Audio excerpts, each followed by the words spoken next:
नमस्कार मित्रों, स्वागत है आपका साहित्य के विद्यार्थी यूट्यूब चैनल पर। प्रिय विद्यार्थी, इसके पहले के वीडियो लेक्चर में हम लोगों ने यूजीसी 9 जून 2013 का द्वितीय प्रश्न पत्र के सभी 50 प्रश्नों को बड़े अच्छे ढंग से हल किया था। आज हम उसके आगे के प्रश्नों को हल करेंगे। हमारे सामने पहला प्रश्न है। हमसे ये पूछा जा रहा है कि डॉक्टर सुनीत कुमार चटर्जी के अनुसार पूर्वी हिंदी आधुनिक भारतीय आर्य भाषाओं के किस वर्ग में आती है? उदिच्य, प्रतीच्य, मध्यदेशी या प्राच्य? तो विद्यार्थियों, जो हम देखते हैं कि सबसे पहले हार्नने ने आधुनिक आर्य भाषाओं का क्या किया, वर्गीकरण किया, और जो हायर की परीक्षा में प्रश्न बनकर भी आ गया। उसके बाद गियर्सन ने किया और तत्पश्चात सुनीत कुमार चटर्जी ने किया। ठीक है। और सुमित कुमार चटर्जी ने ध्वनि और व्याकरण को आधार बनाकर, ठीक है, गियर्सन के वर्गीकरण की आलोचना की और अपना वर्गीकरण दिया, जिसमें उदिच्य, प्रतीच्य, मध्यदेशी, प्राच्य और दक्षिणात्र, ठीक है, 5 भागों में बांटा। और प्राच्य के अंतर्गत वो पूर्वी हिंदी, बिहारी, असमिया, बंगला, उड़िया, इन सबको रखते हैं। ठीक है। पूर्वी हिंदी के अंतर्गत हम देखें प्रिय विद्यार्थियों, तो वो क्या रखते हैं, पूर्वी सॉरी प्राच्य के अंतर्गत हम देखें तो वो क्या क्या रखते हैं, तो पूर्वी हिंदी रखते हैं। ठीक है, पूर्वी हिंदी रखते हैं। उसके साथ और क्या रखते हैं, तो बिहारी रखते हैं। बिहारी भी इसी के साथ रखते हैं। और क्या रखते हैं, तो असमिया, ठीक है, असमिया, बंगला और उड़िया, ठीक है, इन सबको रखते हैं वो। अब देखिए, अगर हम बात करें उदीच्य के अंतर्गत क्या क्या रखते हैं, तो उदीच्य के अंतर्गत सिंधी को रखते हैं। ठीक है, सिंधी, लांडा, पंजाबी। ठीक है, आप ये जानिए उदीच्य के अंदर तो सिंधी को रखते हैं। प्रतीच्य के अंदर किसे रखते हैं, तो राजस्थानी गुजराती को प्रतीच्य के अंदर। ठीक है, राजस्थानी और गुजराती को प्रचित्य के अंदर। दक्षिणात के अंतर किसे रहते हैं, तो दक्षिणात के अंतर्गत मराठी केवल एक भाषा आती है।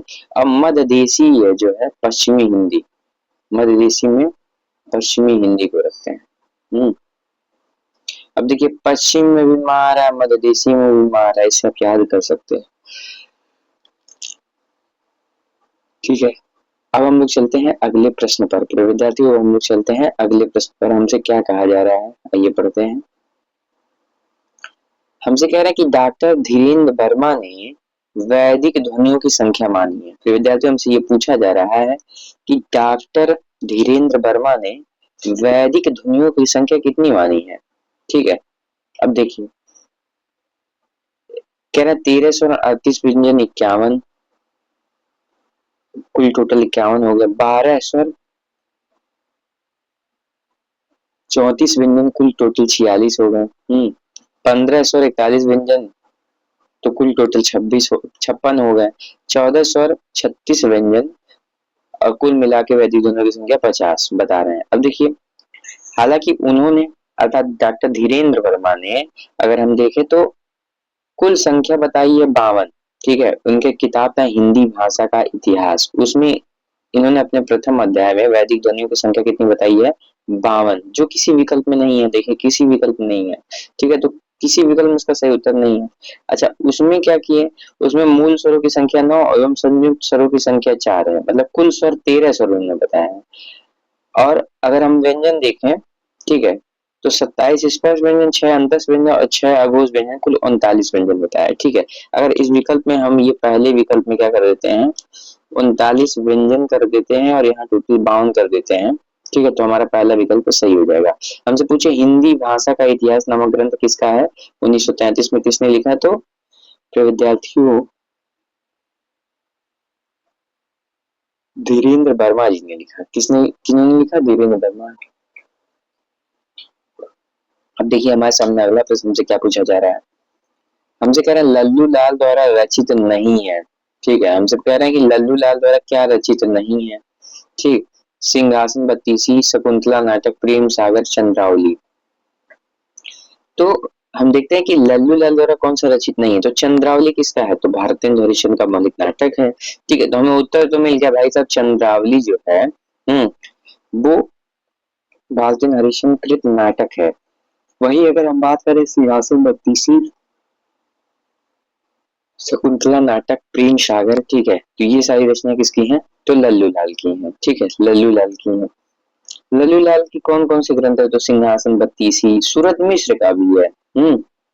लेकिन सूरत मिश्र ने संस्कृत से डायरेक्ट अनुवाद किया था, और ये हमको लगता है सूरत मिश्र के ग्रंथ से जो है ब्रज से इन्होंने हिंदी में अनुवाद किया था। बैताल पच्चीसी, ठीक है, सॉरी, बैताल पच्चीसी का अनुवाद, बैताल पच्चीसी सूरत सूरत मिश्र का है, ठीक है। सिंहासन बत्तीसी किसका है? तो सिंहासन बत्तीसी लल्लू लाल का है, ठीक है। बैताल पच्चीसी सूरत मिश्र का भी है, और लल्लू लाल का भी है। माधव नल 1801 में, राजनीति 1802 में, प्रेम सागर 1803 में, लतायफ हिंदी, ठीक है, 1810 में, ब्रजभाषा व्याकरण 1811 में, सवा विलास 15 में, माधव विलास 17 में, और लाल चंद्रिका इनका, ठीक है, लाल चंद्रिका कब था? तो 1818 में था। अब देखिए हमसे क्या पूछ रहे हैं, हमसे कह रहे हैं अंगबधु किस कवि की रचना है। हमसे विद्यार्थी पूछा ये जा रहा है कि अंगबधु किस कवि की रचना है? दादू दयाल, रज्जव, विद्यापति, कबीर, ठीक है। तो अंगबधु किसकी रचना है, ये नहीं पूछ रहे किसने संकलित किया, ठीक है, या संकलन करता कौन है। हमसे पूछ रहा है किस कवि की रचना है, तो दादू दयाल की रचना है ना। अंगबधु और हड्डे वाणी दोनों जो है दादू दयाल की रचना है, ठीक है। दादू ग्रंथावली का संपादन किसने किया? तो परशुराम चतुर्वेदी ने किया। अगर हमसे पूछे कि रज्जव का कोई ग्रंथ बताइए, ठीक है, हमसे पूछ ले कि रज्जव का कोई ग्रंथ बताइए, तो हम कहेंगे सवंगी छप्पर। हमसे पूछे कबीर दास जी का कोई ग्रंथ बताइए, तो हम बताएंगे साखी शबद रामायणी। हमसे पूछे विद्यापति का कोई ग्रंथ बताइए, तो हम बताएंगे कीर्तिलता कीर्तिपता का पदावली, ठीक है। ये सभी ग्रंथ किसके हैं? हाँ, अगर हम देखें अंगबधु की रचना किसने किया, तो दादू दयाल ने किया। शिवपूजन सहाय का एकमात्र उपन्यास कौन सा है? देहाती देहाती दुनिया, भिखारिणी, मनोरमा, एकाकिनी, ठीक है। कौन सा शिवपूजन सहाय का एकमात्र उपन्यास है? तो देखिए शिवपूजन सहाय का एकमात्र उपन्यास देहाती दुनिया 1926 में, इसे आंचलिक उपन्यास माना जाता है, ठीक है।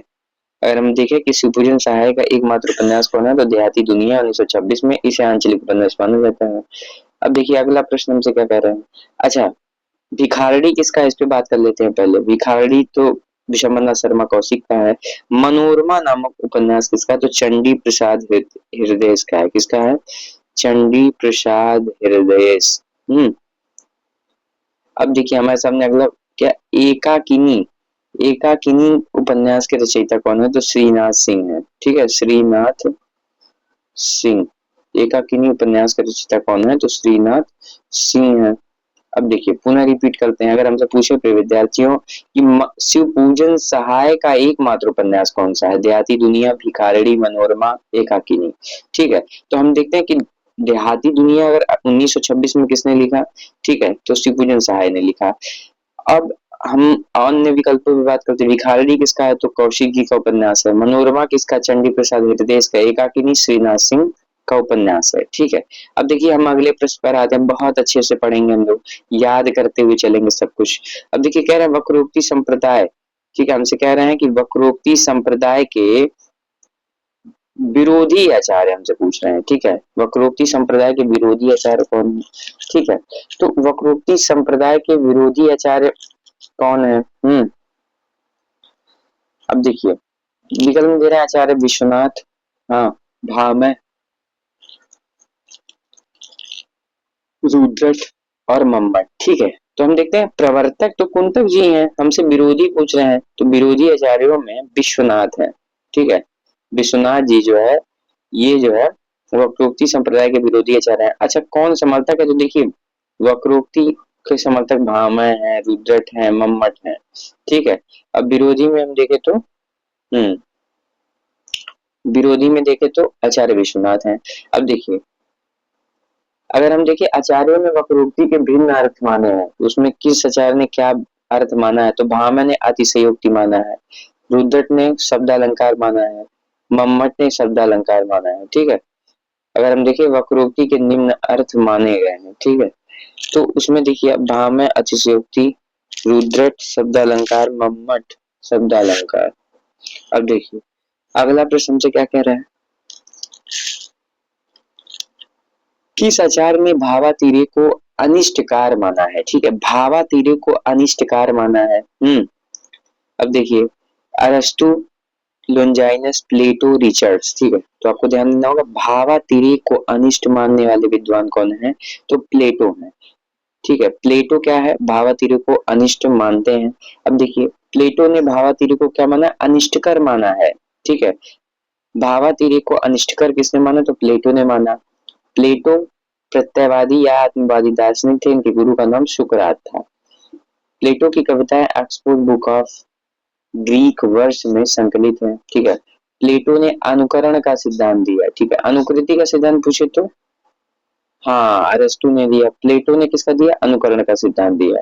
फिर विद्यार्थियों अगर हमसे पूछे किस आचार्य ने भावातिरेक को अनिष्टकर माना है, तो आपको बताना होगा कि प्लेटो ने, ठीक है, भावातिरेक को अनिष्टकर माना है। फिर विद्यार्थियों अगर हमसे पूछे किस आचार्य ने भावातिरेक को अनिष्टकर माना है, तो आपको बताना होगा प्लेटो ने भावातिरेक को अनिष्टकर माना है। अब देखिए अगला प्रश्न, हमसे कह रहे हैं कि पश्चिम के आचार्यों में किसने भाव दमन को अनिष्टकर माना है?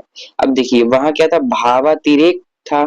ठीक है, अनिष्टकर माना है तो प्लेटो सही था। अब देखिए अगर पश्चिम के आचार्यों में किसने भाव दमन को अनिष्टकर माना है? अरस्तु। ठीक है, होरेस, कीट्स, इलियट। देखिए अगर भाव दमन होगा, ठीक है, भाव दमन होगा तो अरस्तु बताना है। ठीक है, और भावातिरेक को अनिष्टकर किसने माना? तो भावातिरेक को अनिष्टकर माना प्लेटो ने, और भाव दमन को अनिष्टकर माना किसने? ठीक है, अरस्तु ने। तो इसका सही उत्तर क्या होगा प्रिय विद्यार्थियों? अरस्तु होगा। ठीक है, ये टर्म हमें ध्यान देना होगा। अगर हमसे पूछे कि भावातिरेक को किसने अनिष्टकर माना, ठीक है, भावातिरेक को अनिष्टकर किसने माना, ठीक, तो हम विकल्प में क्या खोजेंगे? प्लेटो को खोजेंगे, भावातिरेक अगर पूछे। हाँ, और अगर हमसे पूछे कि भावा दमन को किसने अनिष्टकर माना, ठीक है, भावा दमन को किसने अनिष्टकर माना, ठीक, तो अरस्तु ने माना। अरस्तु ने माना। अब देखिए अगर हम बात करें अरस्तु का, तो उन्होंने कौन सा सिद्धांत दिया? विरेचन का सिद्धांत दिया। विरेचन के सिद्धांत में विरेचन भावात्मक विश्रांति के साथ साथ भावनात्मक परिष्कार भी करता है। ठीक है, और प्लेटो के अनुसार भावों का संतुलन जीवन के लिए अनिवार्य है। फिर विद्यार्थियों अगर हमसे पूछे कि किसने भावातिरेक को अनिष्टकर माना है, तो प्लेटो ने। किसने भाव दमन को अनिष्टकर माना? तो अरस्तु ने। ठीक है, हमें ये ध्यान रखना होगा। अब देखिए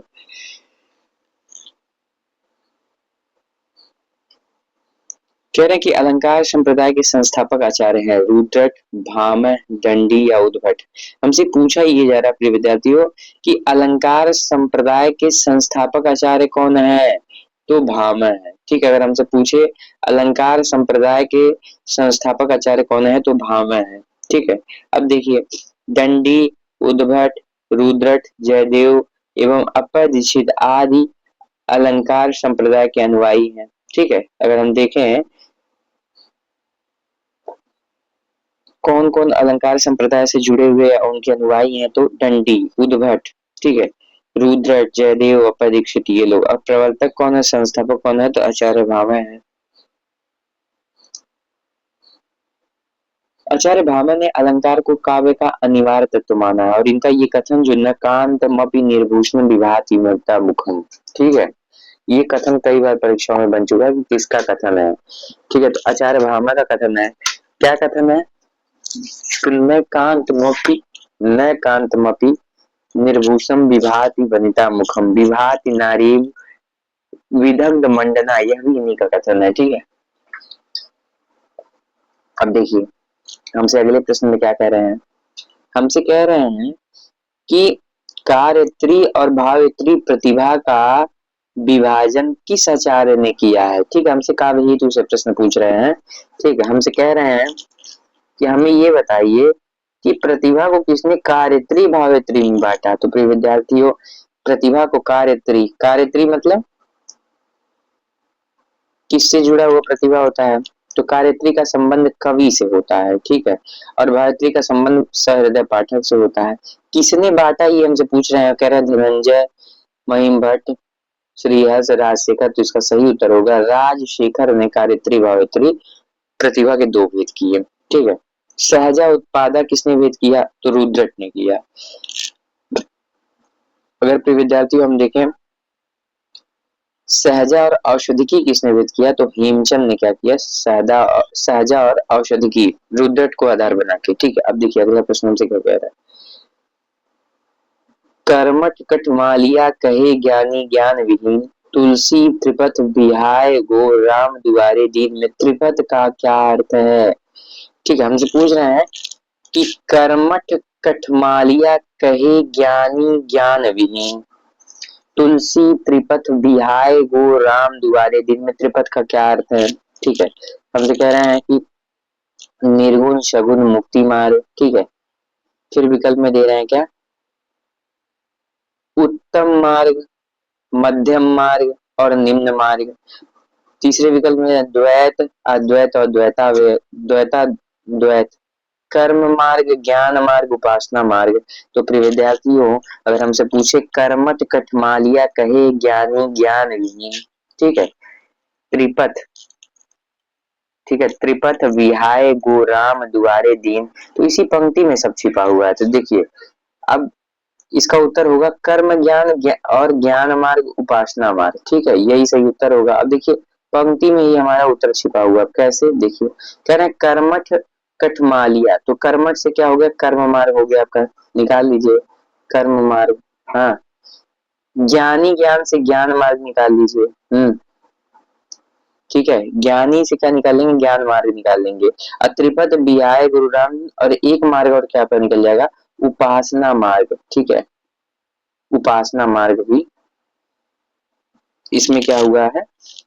त्रिपद का अर्थ उपासना मार्ग भी है। अब देखिए अगला प्रश्न हमसे क्या पूछ रहे हैं।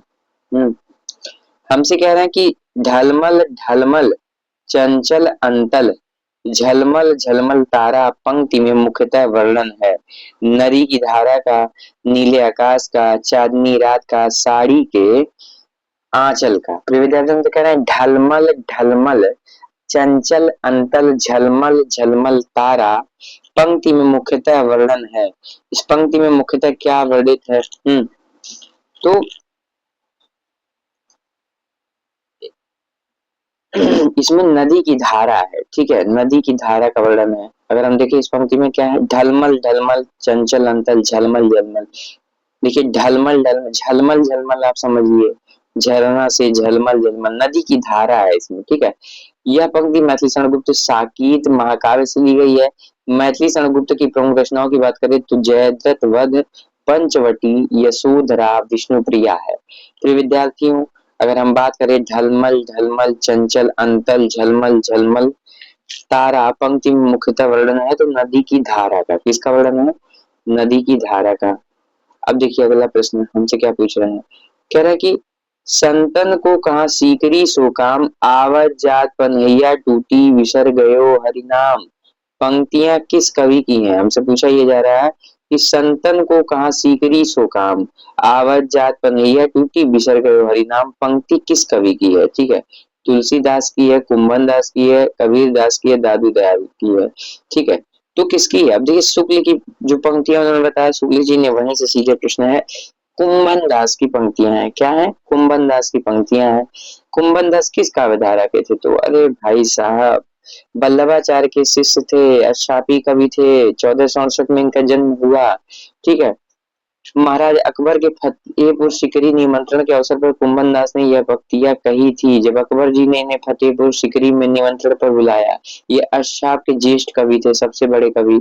अब देखिए अगर हमसे पूछे संतन को कहा सीकरी सो काम, आवत जात पनैया टूटी बिसर गए हरिनाम, पंक्तियां किस कवि की हैं? तो कुंभन दास की हैं। अब देखिए अगर हम बात करें तुलसीदास की पंक्ति की, तो तुलसीदास की पंक्तियां दोहावली से ली गई। ही निर्गुण नैनन सगुन रसना राम सुनाम, मनहु परपट संपुट लसत तुलसी ललित ललाम। ठीक है, अगर हमसे पूछे हरि जननी में बालक तोरा किसकी पंक्ति है? तो कबीर दास की है। कबीर दास की है। अगर हमसे पूछे भाई रे ऐसा पंथ हमारा द्वैपक रहित पंथ, पूरा आवरण एक आधार है, ये किसकी पंक्ति है? तो भाई रे एक ऐसा पंथ हमारा दादू दयाल की पंक्ति है। अगर हमसे पूछे मैं पुनि निज गुरु सन सुनी कथा सो सूकर खेत, किसकी काव्योक्ति है या काव्य पंक्ति है? तो प्रिय विद्यार्थी तुलसीदास की है। ठीक है, अभी हमें यहाँ क्या जानना कि संतन को कहा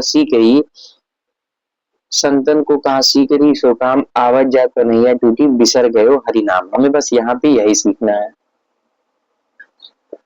अब देखिए अगला प्रश्न हमसे कह रहा है कि ये भी काव्य पंक्ति से प्रश्न है, कह रहे हैं बहुबित थोड़ी रही। ठीक है, हमसे कह रहा है कि बहुबित थोड़ी रही सो बीती जाए, हित ध्रुव बेग विचार के बसी वृंदावनाय, पंक्तियां किस कवि की हैं? ठीक है, हमसे पूछा ये जा रहा है प्रिय विद्यार्थी हो कि बहुबित थोड़ी रही सो बीती जाए, हित ध्रुव बेग विचार के बस वृंदावन आए, पंक्तियां किस कवि की हैं? सूरदास की हैं, कुंभन दास की हैं, ध्रुवदास की हैं या फिर ठीक है रहीम की हैं। अब हमें देखिए इसी पंक्ति में ही मिल गया ध्रुव। ठीक है, बहुबीती थोड़ी थोड़ी रही सो बीती जाए, हित ध्रुव बेग विचार के बसी वृंदावन आए, ध्रुवदास की पंक्ति है। ठीक है, ध्रुवदास की पंक्ति है, बहुबीती थोड़ी रही सो बीती जाए, ध्रुवदास की पंक्ति है। अब देखिए अगला प्रश्न हमसे कह रहे हैं छायावाद के समर्थन में सबसे पहला लेख लिखने वाले लेखक हैं। हमसे पूछा ये जा रहा है प्रिय विद्यार्थियों कि छायावाद के समर्थन में सबसे पहले लेख किसने लिखा था?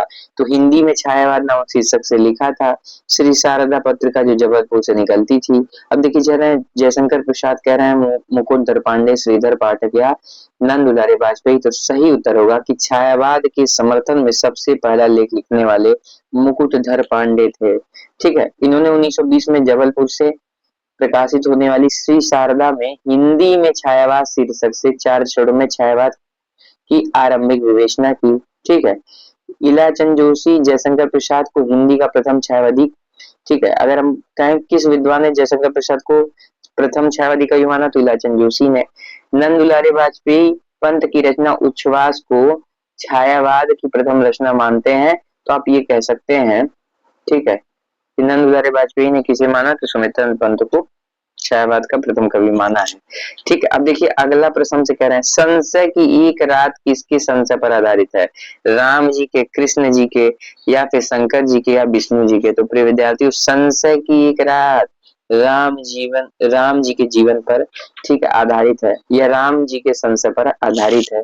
ठीक है, संशय की एक रात किसका है तो नरेश मेहता का है। क्या था? खंड काव्य था 1962 में, राम के संशय पर आधारित है, 4 सर्गों में विभक्त है। ये प्रथम सर्ग में साँझ का विस्तार और बालू तट है, द्वितीय सर्ग में वर्षा भीगे अंधकार का आगमन है, तृतीय सर्ग में मध्यरात की मंत्रणा और निर्णय है, चतुर्थ सर्ग में संदिग्ध मन का संकल्प और सवेरा है। तो विद्यार्थियों अगर हम इनके खंड काव्य की बात करें तो संशय की एक रात, महाप्रस्थान, प्रभात पर्व, सबरी, प्रार्थना पुरुष। ठीक है, ये सभी क्या है किसकी रचनाएं हैं? प्रभात पर्व नामक काव्य किसका है तो आपको बताना होगा किसका है, नरेश मेहता का है। ठीक है, प्रार्थना पुरुष पूछे तो वह भी नरेश मेहता का है। अब देखिए अगला प्रश्न से कह रहे हैं अरे यार रहेगा याद किसका यात्रा वृतांत है? ठीक है, अब देखिए इसकी विधा पूछ ली गई है, नेट की परीक्षाओं में इसकी विधा आ गई है। हाँ, अभी यहाँ पूछ रहा है किसका यात्रा वृतांत है। ठीक है, अब देखिए इसी में उत्तर भी है, अरे यार रहेगा याद। ठीक है, यात्रा वृतांत अगर विधा पूछे तो यात्रा वृतांत है। अब देखिए हमसे यहाँ पूछ रहा है कि किसका यात्रा वृतांत है, यशपाल का है कि रामवृक्ष बेनीपुरी का है, अज्ञेय का है या फिर निर्मल वर्मा का है? तो फिर विद्यार्थियों अज्ञेय जी का यात्रा वृतांत है। किसका? अज्ञेय जी का यात्रा वृतांत है। अब देखिए अगला प्रश्न से क्या कह रहे हैं, हमसे कह रहे हैं कि इनमें से कौन सी कृति संस्मरण विधा की नहीं है? पद के साथी, हस्मत, लौटा उधार, मित्र संवाद। हमसे पूछा ये जा रहा है कि विद्यार्थियों की कौन सी रचना जो है संस्मरण विधा की रचना नहीं है। ठीक है, तो संस्मरण विधा की रचना कौन सी नहीं है? तो अब मित्र संवाद क्या है? मित्र संवाद रामविलास शर्मा और केदारनाथ अग्रवाल के पत्रों का संकलन है। ठीक है, तो हमारा सही उत्तर होगा कौन रचना नहीं है संस्मरण विधा की तो मित्र संवाद, क्योंकि ये पत्र साहित्य से संबंधित है। पद के साथी किसकी रचना है तो महादेवी वर्मा का, हम अश्मत कृष्णा सोबती का, लौट अवतार ठीक है किसका है तो दूधनाथ सिंह का है।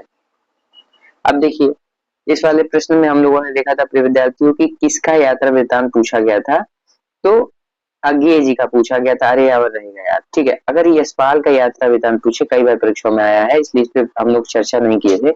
तो लोहे की दीवार के दोनों ओर राह बीती सर्वोद्यान बिना साप, ये सब किसका है? यशपाल का है। पैरों में पंख बांध कर उड़ते चलो, अगर इसकी बात करें तो राम वृक्ष बेनीपुरी का है।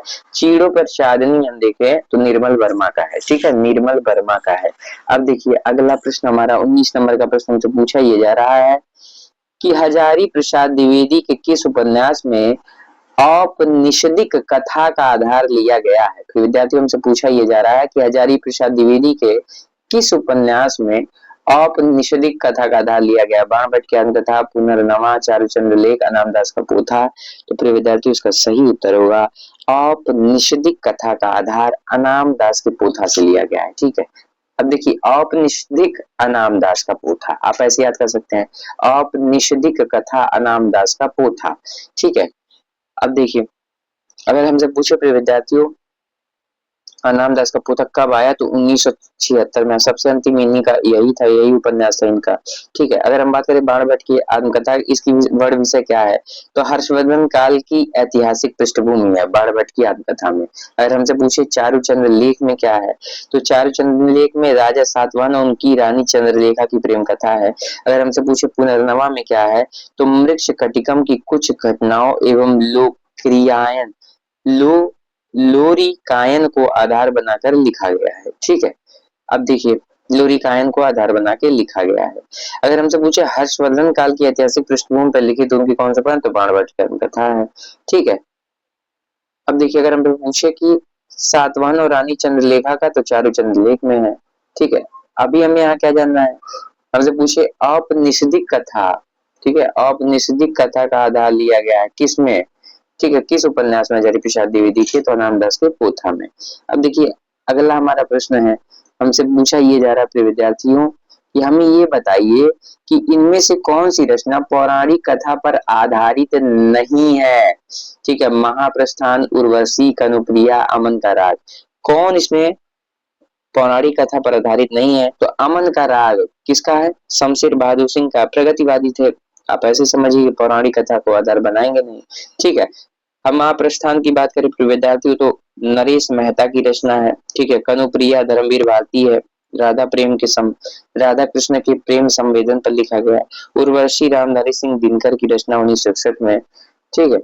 अब देखिए तो हमारा सही उत्तर हुआ कि पौराणिक कथा का आधार नहीं है अमन का राग, ठीक है। अमन का राग किसकी रचना है, तो अमन का राग जो है शमशेर बहादुर सिंह की रचना है, ठीक है। अब देखिए अगला प्रश्न जो कह रहे हैं कर्मनाशा की हार किसका कहानी संग्रह, पहले तो ये विधा क्लियर कर दिए, कर्मनाशा की हार कहानी, कर्मनाशा की हार कहानी, ठीक है। अब किसका है? धर्मवीर भारती, शिव प्रसाद सिंह, मार्कंडेय या ज्ञान रंजन, तो इसका सही उत्तर होगा शिव प्रसाद सिंह का क्या है 1958 में लिखित जो है लिखा गया ये कहानी संग्रह है। अगर हम बात करें सुप्रसाद सिंह के स्वातंत्र्योत्तर कहानी आंदोलन के प्रमुख रचनाकार हैं। अगर इनके प्रमुख कहानी संग्रह की बात करें तो आर पार की माला, इन्हें भी इंतजार है, मुर्दा सराय आदि, ठीक है। अगर हम धर्मवीर भारती की अब कहानी की बात कर ले अपने विद्यार्थियों कि धर्मवीर भारती ने कौन सी कहानी लिखी, तो मुर्दों का गांव, स्वर्ग और पृथ्वी, चांद और टूटे हुए लोग, बंद गली का आखिरी मकान। हमसे पूछे कि अब देखिए इनसे टीजीटी किसने प्रश्न बना था, मार्कंडे जी से। हमसे पूछे पान, फूल, पत्थर और परछाइयां, महुए का पेड़, ये सब किसका है, तो मार्कंडे का है। और ज्ञान रंजन का कौन सा कहानी है, तो फ्रेंड्स के इधर उधर और यात्रा, ठीक है। कहानी संग्रह जो है फ्रेंड्स के इधर उधर और यात्रा कहानी संग्रह इनका है। और इनका एक कहानी पिता कहानी लगाया हुआ है हम लोग के नेट में। अब देखिए अगर हमसे पूछे चांद और टूटे हुए लोग किसकी कहानी संग्रह है, तो धर्मवीर भारती का है। पत्थर और परछाइयां मार्कंडे का कहानी संग्रह। अब देखिए अगला प्रश्न से कह रहे हैं राम वृक्ष बेनीपुरी का नाटक है कोणार्क, अग्निशिखा, अम्बपाली, अंधा कुआं, ठीक। हमसे कह रहे हैं राम वृक्ष बेनीपुरी का नाटक है कौन सा, कोणार्क है, अग्निशिखा है, अम्बपाली है, अंधा कुआं है। तो राम वृक्ष बेनीपुरी का जो नाटक है वो अम्बपाली है, ठीक है। अगर हमसे पूछे राम वृक्ष बेनीपुरी का नाटक कौन सा? तो अम्रपाली। कोणार्क किसका है? तो कोणार्क तो जगदीश चंद्र माथुर जी का है। शारदिया, कोणार्क, ठीक है, ये सब जगदीश चंद्र माथुर का है। अंधा कुआं लाल का है। अंधा कुआं लाल, ठीक है, लाल मतलब लक्ष्मी नारायण लाल। ठीक है, अग्निशिखा किसका है? तो अग्निशिखा जो नाटक है वो राम कुमार वर्मा जी का है। किसका है? राम कुमार वर्मा जी का है। ठीक है, अब हमारा क्लियर हुआ कि राम वृक्ष बेनीपुरी का नाटक का क्या नाम है? तो अम्बपाली है। ठीक है, अम्बपाली है। कुरार पूछे तो 51 में जगदीश चंद्र माथुर, अंधा कुआं 55 में लक्ष्मी नारायण लाल, अग्निशिखा 57 राम कुमार वर्मा। अब देखिए अगला प्रश्न हमसे कह रहे हैं शारदीय गद्य काव्य कृति के रचनाकार हैं। अब देखिए शारदीय नाटक पूछे तब जगदीश चंद्र माथुर हो जाएंगे। अब गद्य काव्य कृति किसका है? दिनेश नंदिनी डालमिया, सुमन राजे, महादेव वर्मा, मेहरुन्निसा परवेज। ठीक है, तो इसका सही उत्तर क्या होगा प्रिय विद्यार्थियों? अगर हमसे पूछे कि शारदीय गद्य काव्य कृति के रचनाकार कौन है? तो दिनेश नंदिनी डालमिया है। ठीक है, अगर हमसे पूछे कि शारदीय गद्य काव्य कृति के रचनाकार कौन है? तो दिनेश नंदिनी डालमिया है। अगर हम बात करें पद्म भूषण से इन्हें सम्मानित किया गया था, इनके प्रमुख उपन्यास है मुझे माफ करना, आहों की बैसाखियां, कंदिल का धुआं, और ये परीक्षाओं में प्रश्न बन चुका है। ठीक है, कंदिल का धुआं, आहों की बैसाखियां, अगर ये सब किसके उपन्यास हैं? तो ये सभी जो है दिनेश नंदिनी डालमिया का। लेकिन हमसे पूछे शारदीय गद्य काव्य कृति के रचनाकार कौन है? तो दिनेश नंदिनी डालमिया। अब जैसे मान लीजिए इसमें सुमन राजे आई हैं, इनका एक इतिहास ग्रंथ था 2003 में, हिंदी साहित्य का आधा इतिहास। महादेव वर्मा का निहार था 1934 में। महेंद्रुषा परवेज का था आंखों की दहलीज। ठीक है, आंखों की दहलीज, महेंद्रुषा परवेज का है आंखों की दहलीज। अब देखिए अगला प्रश्न से क्या कह रहे हैं। हाँ, हमसे कह रहा है कि जैनेन्द्र कुमार द्वारा रचित कहानी नहीं है। ठीक है, इसमें से कौन सा कहानी जैनेन्द्र कुमार का नहीं है? फांसी, नीलम देश की राजकन्या, पाजेब, अमर वल्लरी। ठीक है, तो हम देखते हैं प्रिय विद्यार्थियों जो जैनेन्द्र कुमार द्वारा रचित कहानी नहीं है तो अमर वल्लरी कहानी जैनेन्द्र कुमार द्वारा रचित नहीं है। क्यों? क्योंकि अमर वल्लरी कहानी 1945 में अज्ञेय का कहानी संग्रह किसका है? अमर वल्लरी अगर हमसे पूछे किसका है तो अमर वल्लरी जो है अज्ञेय का कहानी संग्रह है। ठीक है, तो हमें उत्तर मिल गया कि जैनेन्द्र कुमार द्वारा रचित कहानी नहीं है तो अमर वल्लरी। ठीक है, अब देखिए और विकल्पों पर बात करते हैं। अगर इनके अन्य कहानी संग्रह की बात करें आगे की तो शरणार्थी, जयदोल, ये तेरे प्रतिरूप। जैनेन्द्र कुमार की कहानी संग्रह की बात करें वातायन, एक रात, दो चिड़िया, ठीक है, फांसी, पाजीब, नीलंदेश की राजकन्या। अब देखिए अगला प्रश्न हमारा क्या है? अगला प्रश्न हमसे पूछा ये जा रहा है एक प्लेट सैलाब कहानी की लेखिका कौन है? ठीक है, हमसे कह रहे हैं एक प्लेट सैलाब कहानी की लेखिका कौन है? क्या मन्नू भंडारी हैं, उषा प्रियंवदा है, शिवानी जी हैं, कृष्णा सोबती हैं? तो प्रिय विद्यार्थियों एक प्लेट सैलाब कहानी संग्रह की लेखिका कौन है? तो एक प्लेट सैलाब कहानी की लेखिका जो है मन्नू भंडारी है। ठीक है, अगर इनकी अन्य कहानियों की बात करें तो मैं हार गई 1957, यही सच है 1966, तीन निगाहों की एक तस्वीर 1968। ठीक है, ये सब इन्हीं की है। तो देखिए उषा प्रेमवदा की अगर हम बात करें प्रिय विद्यार्थियों तो जिंदगी और गुलाब के फूल, एक कोई दूसरा। ठीक है, कृष्णा सोबती की अगर हम बात करें प्रिय विद्यार्थियों तो बादलों के घेरे। ठीक है, शिवानी की बात करें तो लाल हवेली और पुष्पहार। ये सभी क्या रचना किसकी हैं? तो ये सभी कहानियां जो है अलग अलग लेखिकाओं की, जिसमें लाल हवेली पुष्पहार शिवानी का है। अब देखिए रंग दे बसंती चोला नाटक के रचनाकार कौन है? सुरेंद्र वर्मा, मोहन राकेश बिस्वानी, या फिर विनोद रस्तोगी। तो प्रिय विद्यार्थी रंग दे बसंती, ठीक है, नाटक के लेखक कौन है? तो भीष्म साहनी। कौन है? भीष्म साहनी है। रंग दे बसंती नाटक के नाटककार कौन है? भीष्म साहनी है। इनके अन्य प्रसिद्ध नाटक हानुस 1977 में, कबीरा खड़ा बाजार में 81 में, माधवी 85 में, मुआवजे 93 में। अगर हम बात करें सुरेंद्र वर्मा की प्रिय विद्यार्थियों, ठीक है, द्रौपदी, सेतुबंध, नायक खलनायक विदूषक, मोहन राकेश, आषाढ़ का एक दिन, लहरों का राजहंस। ठीक है, विनोद रस्तोगी की अगर नाटक की बात करें नए हाथ। ठीक है, नए हाथ। अब देखिए यहाँ कह रहे हैं यह पथ बंधु था उपन्यास के लेखक कौन है? नरेश मेहता है, विवेकी राय है, शिलाल शुक्ल है या राजेंद्र अवस्थी है? तो यह पथ बंधु था उपन्यास के लेखक और विद्यार्थी नरेश मेहता है। नरेश मेहता के अन्य उपन्यासकारों की बात करें तो डूबते मस्तूल या पथ बंधु था, धूमकेतु, एक श्रुत। ठीक है, अगर हम विवेकी राय के उपन्यासों की बात करें तो बबूल, पुरुष पुराण, ठीक है। शिलाल शुक्ल के उपन्यासों की बात करें तो सुनी घाटी का सूरज, अज्ञातवास। राजेंद्र अवस्थी के उपन्यासों की बात करें तो सूरज, किरण की छांव, जंगल के फूल एवं उतरते ज्वार की सीपियां। ठीक है, अब देखिए हमारे सामने अगला प्रश्न क्या है, हमसे पूछा ये जा रहा है प्रिय विद्यार्थियों कि नाच्यो बहुत गोपाल उपन्यास की नायिका है। ये हमसे नहीं पूछा जा रहा कि अमृतलाल नागर का है। ठीक है, हमसे पूछा ये जा रहा है कि इस उपन्यास की नायिका कौन है, और विकल्प में दे रहा है कि मृणालिनी, बुधिया, सिलिया, निर्गुनिया। ठीक है, तो नाच्यो बहुत गोपाल और निर्गुनिया। ठीक है, नाच्यो बहुत गोपाल, निर्गुनिया, नाच्यो बहुत गोपाल, निर्गुनिया। अगर हमसे पूछे नाच्यो बहुत गोपाल उपन्यास की नायिका कौन थी, ठीक है, तो उसकी पात्र निर्गुनिया है। अगर हम पूछे हमसे बुधिया पात्र किसकी है, तो बुधिया देहाती दुनिया की, सिलिया गोदान की है। अब देखिए अगला प्रश्न हमारे सामने से कह रहे हैं स्त्री, ठीक है, शेखर एक जीवनी उपन्यास के स्त्री पात्र है। ठीक है, हमसे पूछ रहा है कि शेखर एक जीवनी के, हाँ, स्त्री पात्र। तो अब देखिए रेखा और गौरा अगर हम बात करें तो नदी के द्वीप पे, सेल्मा और योकी में अपने अपने अजनबी में। ठीक है, रंजना और स्वामीनाथन अगर हम बात करें तो डूबते मस्तूल में। हाँ, अब देखिए सरस्वती, हाँ, शशि, सरस्वती, शारदा, शांति, चार स थे इसमें, इस उपन्यास में। शांति, सरस्वती, हाँ, शारदा, शांति, ये चार पात्र थे स्त्री में।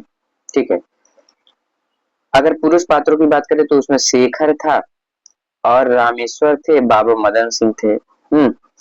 तो हमें देखिए उत्तर मिल गया अपना, शशि और सरस्वती जो है शेखर एक यूनि की स्त्री पात्र है। अब देखिए हमसे कह रहे हैं यहाँ पे भारत विभाजन पर आधारित उपन्यास नहीं है, हमसे निगेटिव पूछ रहा है, नहीं है। तो हमारा एक संस्कार, हम तुरंत नहीं को बाहर निकाल के लिखते हैं। ठीक है, कि जिससे हमारा प्रश्न गलत ना हो। ठीक, अब देखिए कह रहे हैं झूठा सच, तमस, सीधी सच्ची बातें, आधा गांव। ठीक है, तो हम बात करते हैं प्रिय विद्यार्थियों झूठा सच का, यशपाल का। ठीक है, तो ये भी जो है किस पे है, विभाजन पर है। तमस भी विभाजन पर है, आधा गांव भी विभाजन पर है, लेकिन सीधी सच्ची बातें भगवती चरण वर्मा का 1968 में लिखा हुआ उपन्यास है, ये जो है भारत विभाजन की समस्या पर आधारित नहीं है। अगर हमसे पूछे सबही नचावत राम गोसाई, प्रश्न और मरीचिका, यह भी इन्हीं की रचना है। झूठा सच का दो भाग है, 58 में है और एक 60 में यशपाल का है। तमस जो है 1973 में किसका, विश्व साहनी का है। आधा गांव अगर उपन्यास पूछे तो राही मासूम रजा का है। अब देखिए तो हमारा सही उत्तर क्या हुआ, भारत विभाजन पर उपन्यास नहीं है, तो सीधी सच्ची बात है किसका है, भगवती चरण वर्मा का है। अब देखिए हमारे सामने अगला प्रश्न विद्यार्थी से पूछा ये जा रहा है कि कौन सी रचना रामधारी सिंह दिनकर की नहीं है। हमारा एक संस्कार क्या है, हम तुरंत नहीं को बाहर लिखते हैं। अब देखिए आध्यात्म चिंतन, रेणुका, दिल्ली नीम के पत्ते। ठीक है, अब देखिए आध्यात्म चिंतन किसका है, ये इनकी पुस्तक नहीं है बल्कि हरिश्चंद्र ठुलिया की पुस्तक है।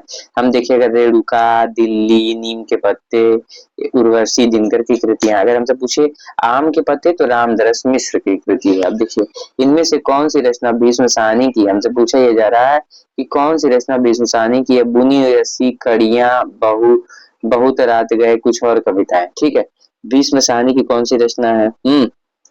तो बुनी हुई रस्सी तो किसका है, भवानी प्रसाद मिश्र का है। कुछ कविताएं दोनों रचना किसकी हैं, शमशेर बहादुर सिंह की हैं। बहुत रात गए नरेंद्र शर्मा का है। भीष्म साहनी का कौन है, कड़िया बसंती। ठीक है, ये रचना जो है उपन्यास विधा की रचना है, भीष्म साहनी की कड़िया। ठीक है, बसंती हमारे हायर में भी लिखा। अब देखिए अगला प्रश्न हमारे सामने क्या कह रहे हैं, कौन उपन्यास भगवती चरण वर्मा का नहीं है। ठीक है, निगेटिव तुरंत बाहर लिखेंगे। अब देखिए कह रहे हैं कि कौन नहीं है? पतन, चित्रलेखा, तेरे मेरे रास्ते, ना आने वाला कल। तो पतन किसका है? पतन जैनिंद्र का है। ठीक है, पतन किसका? 1928 में जैनिंद्र ने लिखा। ठीक है, तो सॉरी, हमसे कह रहा है कि कौन भगवती चरण वर्मा का नहीं है। अब देखिए, क्षमा चाहते हैं। तो पतन, चित्रलेखा, तेरे मेरे रास्ते, ठीक है, हमारे सामने विकल्प है। अब देखिए, तो पतन भी भगवती चरण वर्मा का है, ठीक है, 28 में लिखा था। चित्रलेखा भी है, टेढ़े मेढ़े रास्ते भी है, लेकिन ना आने वाला कल जो है, ये तो मोहन राकेश का सीधे पता चल रहा है। अंतराल, ना आने वाला कल, ठीक है। अंधेरे बंद कमरे बहुत फेमस इनका उपन्यास है।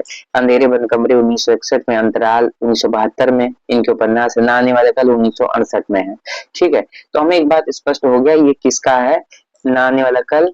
हमसे पूछा ये गया कौन उपन्यास भगवती चरण वर्मा का नहीं है। ठीक है, और जैनेन्द्र का परख है, ध्यान दीजिएगा, परख है जैनेन्द्र का, जल्दबाजी में गलती हो सकती है। ठीक है, परख है जैनेन्द्र का। पतन अगर हमसे पूछे तो भगवती चरण वर्मा का है। अब देखिए, अगला प्रश्न हमारे सामने,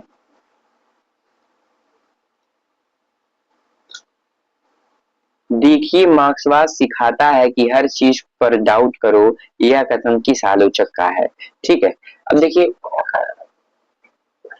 किसी आलोचक ने कहा कि मार्क्सवाद सिखाता है कि हर चीज पर डाउट करो। ठीक है, किसी आलोचक ने कहा मार्क्सवाद, ठीक है, कोई मार्क्सवादी आलोचक ही होंगे जिन्होंने कहा कि देखिए,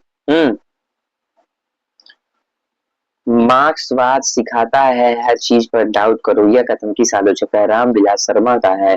ठीक है, हजारी प्रसाद द्विवेदी का है, रामचंद्र शुक्ल का है, या फिर शिवदान सिंह चौहान का? तो इसका सही उत्तर होगा रामविलास शर्मा का कथन है कि देखिए मार्क्सवाद सिखाता है कि हर चीज पर डाउट करो। तो विद्यार्थियों, अगर हमसे पूछे कि देखिए मार्क्सवाद सिखाता है हर चीज पर डाउट करो, ये कथन किसका है? तो यह कथन रामविलास शर्मा का है। हमसे पूछे कि बताइए, देखिए मार्क्सवाद सिखाता है हर चीज पर डाउट करो, यह कथन किसका है या किस आलोचक का है? तो रामविलास शर्मा का है। अब देखिए, अगला प्रश्न हमारे सामने,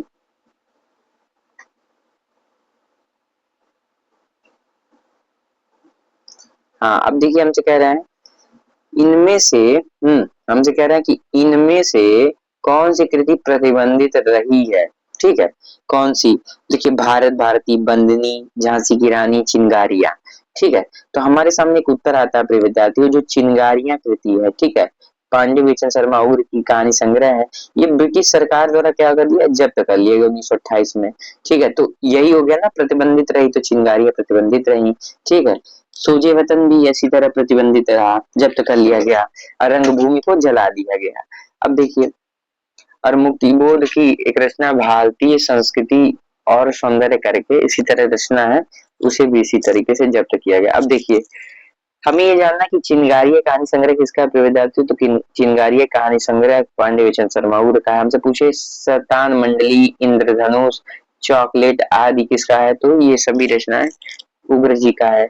हाँ, अब देखिए, भारत भारती किसकी रचना है? तो भारत भारती मैथिली शरणगुप्त की रचना है, क्लियर है। झांसी की रानी सुभद्रा कुमार चौहान की है। बंदिनी तस्लीमा नसरीन की है। ठीक है, अब देखिए हमसे पूछ रहे हैं लाल पसीना उपन्यास के लेखक हैं अभिमन्यु अनंत हैं।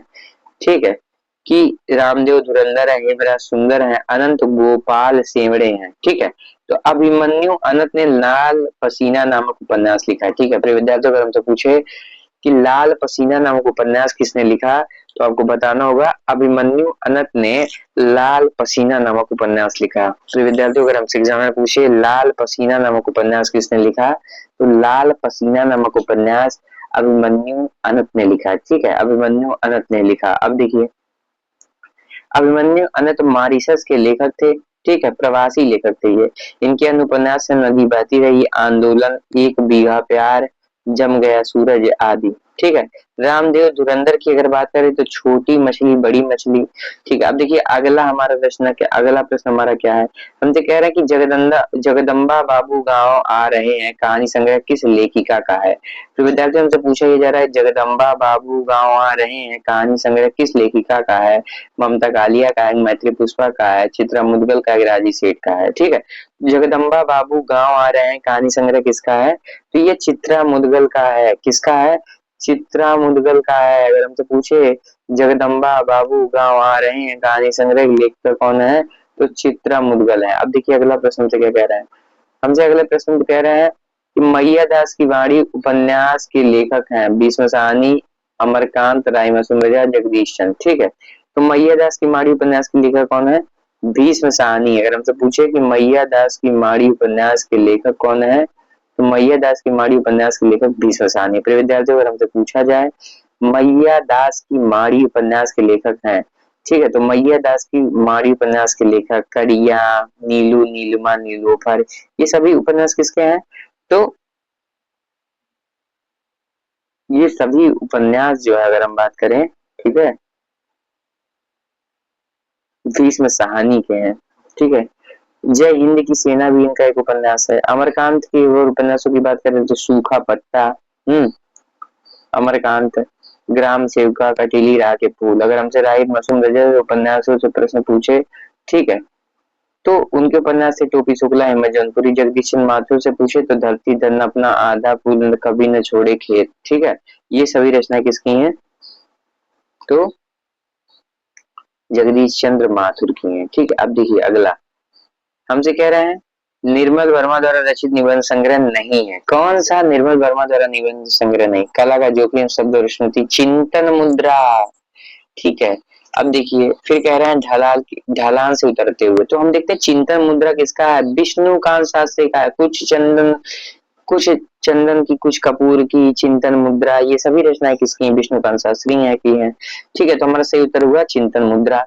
अगर हम बात करें निर्मल वर्मा का निबंध संग्रह, तो चीड़ो प्रसादनी, हर बार इसमें शब्द स्मृति, कला का जोखिम। ठीक है, अब देखिए अगला प्रश्न से कह रहे हैं कुछ पते कुछ चिट्ठियां इनमें से किस रचनाकार की रचना है? रघुवीर सहाय, रामदरस मिश्र, ठीक है, सर्वेश्वर दयाल सक्सेना या धूमिल। ठीक है, कुछ चिट्ठियां के रचनाकार कौन है? रघुवीर सहाय है। प्रिय विद्यार्थियों, अगर हमसे पूछे कुछ पते और कुछ चिट्ठियां, हाँ, इनमें से इस किसने लिखा? ठीक है, तो रघुवीर सहाय ने कुछ पते कुछ चिट्ठियां नामक क्या लिखा? हम्म, मतलब कुछ पते कुछ चिट्ठियां जो रचना है वो रघुवीर सहाय की है। काव्य संग्रह है। अब देखिए सीढ़ियों पर धूप में आत्महत्या के विरोध, हंसो हंसो जल्दी हंसो, ये सब किसका है? तो रघुवीर सहाय का है। ठीक है, हमसे पूछे विकल्प में अब कौन और लेखक दिए हैं और कवि दिए गए हैं और उनकी कौन सी रचना है? तो राम दशमेश का पथ के गीत, बेरंग बनाम चिट्ठिया, पक गई धूप, ये सब है। अगर सर्वेश्वर दयाल सक्सेना का पूछे तो काठ की घंटिया, बांस का पुल, कुआनो नदी। ठीक है, धूमिल का पूछे तो धूमिल का है संसद से सड़क तक, ठीक है, कल सुनना मुझे 1976 में। अब देखिए अगला प्रश्न हमसे कह रहे हैं, अब देखिए सूफी काव्यधारा से एक प्रश्न बनता ही बनता है, कभी यहाँ के नायक नायिकाओं से पूछ लेता है, कभी विशेषता से, कभी रचना काल सीधे से पूछ लेगा कि कब लिखी गई, और कभी कभी विद्यार्थियों ने क्रम से लगाने को आता है। तो हमारे सामने विकल्प है, कह रहे मृगावती, तो मान लीजिए मृगावती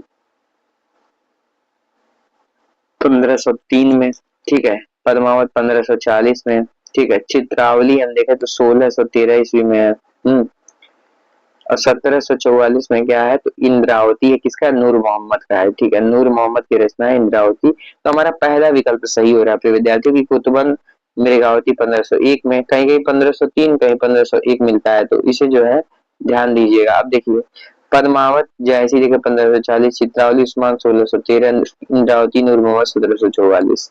अब देखिए अगला प्रश्न से क्या कह रहे हैं, प्रकाशन वर्ष की दृष्टि से निम्नलिखित कृतियों का सही अनुक्रम है। प्रकाशन वर्ष की दृष्टि से निम्नलिखित कृतियों का सही अनुक्रम बताइए। ठीक है, अब देखिए आधा गांव, धरती धन्ना अपना, मुर्दा घर, ठीक है, किशनगढ़ की अहेड़ी। अब हमारे सामने चार विकल्प है।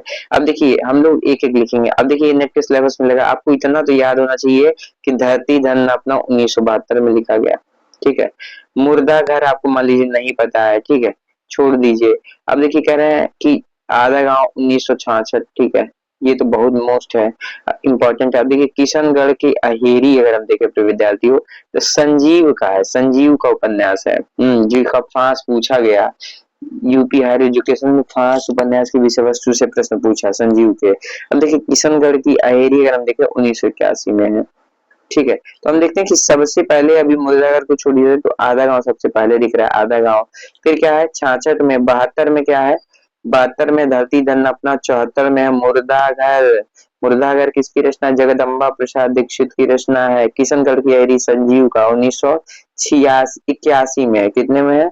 1981 में है। तो हमारा विकल्प सी जो है विद्यार्थियों सही हो रहा है। ठीक है, विकल्प सी सही हो रहा है। अब देखिए हमसे कह रहे हैं प्रकाशन वर्ष की दृष्टि से निम्नलिखित कृतियों का सही अनुक्रम है। प्रकाशन वर्ष की दृष्टि से निम्नलिखित जो कृति है उनका सही अनुक्रम कौन सा है? महाभोज, पहला गिरमिटिया, कितने पाकिस्तान, मरी मछली हुई। ठीक है, तो हम देखें अगर तो विद्यार्थियों महाभोज को पहले देखिए जो हम लोग को आ रहा है तो 1979 में। अब देखिए सबसे आसान महाभोज ही था 1979 में, क्योंकि ये तो सिलेबस में लगा हुआ है। अब देखिए कितने पाकिस्तान, अगर हम उपन्यास की बात करें तो ये कमलेश्वर का है। ठीक है, अब देखिए ये कब लिखा गया? तो 2000 ईस्वी में लिखा गया। 2000 ईस्वी में लिखा गया। अगर हम बात करें मरी हुई मछली का विद्यार्थी तो 1966 में लिखा गया। कब लिखा गया? 1966 में लिखा गया। ठीक है, और अगर हम बात करें पहला गिरमिटिया का तो 1999 में लिखा गया। ठीक है, 1999 में लिखा गया। अब देखिए हम मिटाते हैं और पुनः हम लोग इस प्रश्न को हल करते हैं। हमसे कह रहे हैं प्रकाशन वर्ष की दृष्टि से निम्नलिखित कृतियों का सही अनुक्रम क्या है? अब देखिए विकल्प में हमारे सामने कई विकल्प है, लेकिन हमें ध्यान देना होगा विद्यार्थी यह है कि मरी हुई मछली ये किसका है? तो ये राजकमल चौधरी जी का है। तो ये सबसे पहले था 1966 में। ठीक है, कब था? 1966 में। महाभोज 1979 में। पहला गिरमिटी अगर हमसे पूछे तो हम बताएंगे कि 1999 में। अब कितने पाकिस्तान? 2000 ईस्वी में। तो हमारा जो है विकल्प बी जो है विद्यार्थियों सही हो रहा है। विकल्प बी हमारा क्या है? सही हो रहा है। क्या? अगर हमसे मछली मरी 1966 में, महाभोज 1979 में, पहला गिरमिटी अगर हमसे पूछे 1999 में, कितने पाकिस्तान? 2000 ईस्वी में। अब देखिए अगला प्रश्न हमसे क्या पूछ रहा है? प्रकाशन वर्ष की दृष्टि से विद्यार्थियों को बताना है निम्नलिखित कहानी को सही अनुक्रम बताइए। ठीक है, प्रकाशन वर्ष की दृष्टि से। अब देखिए ग्राम कब था?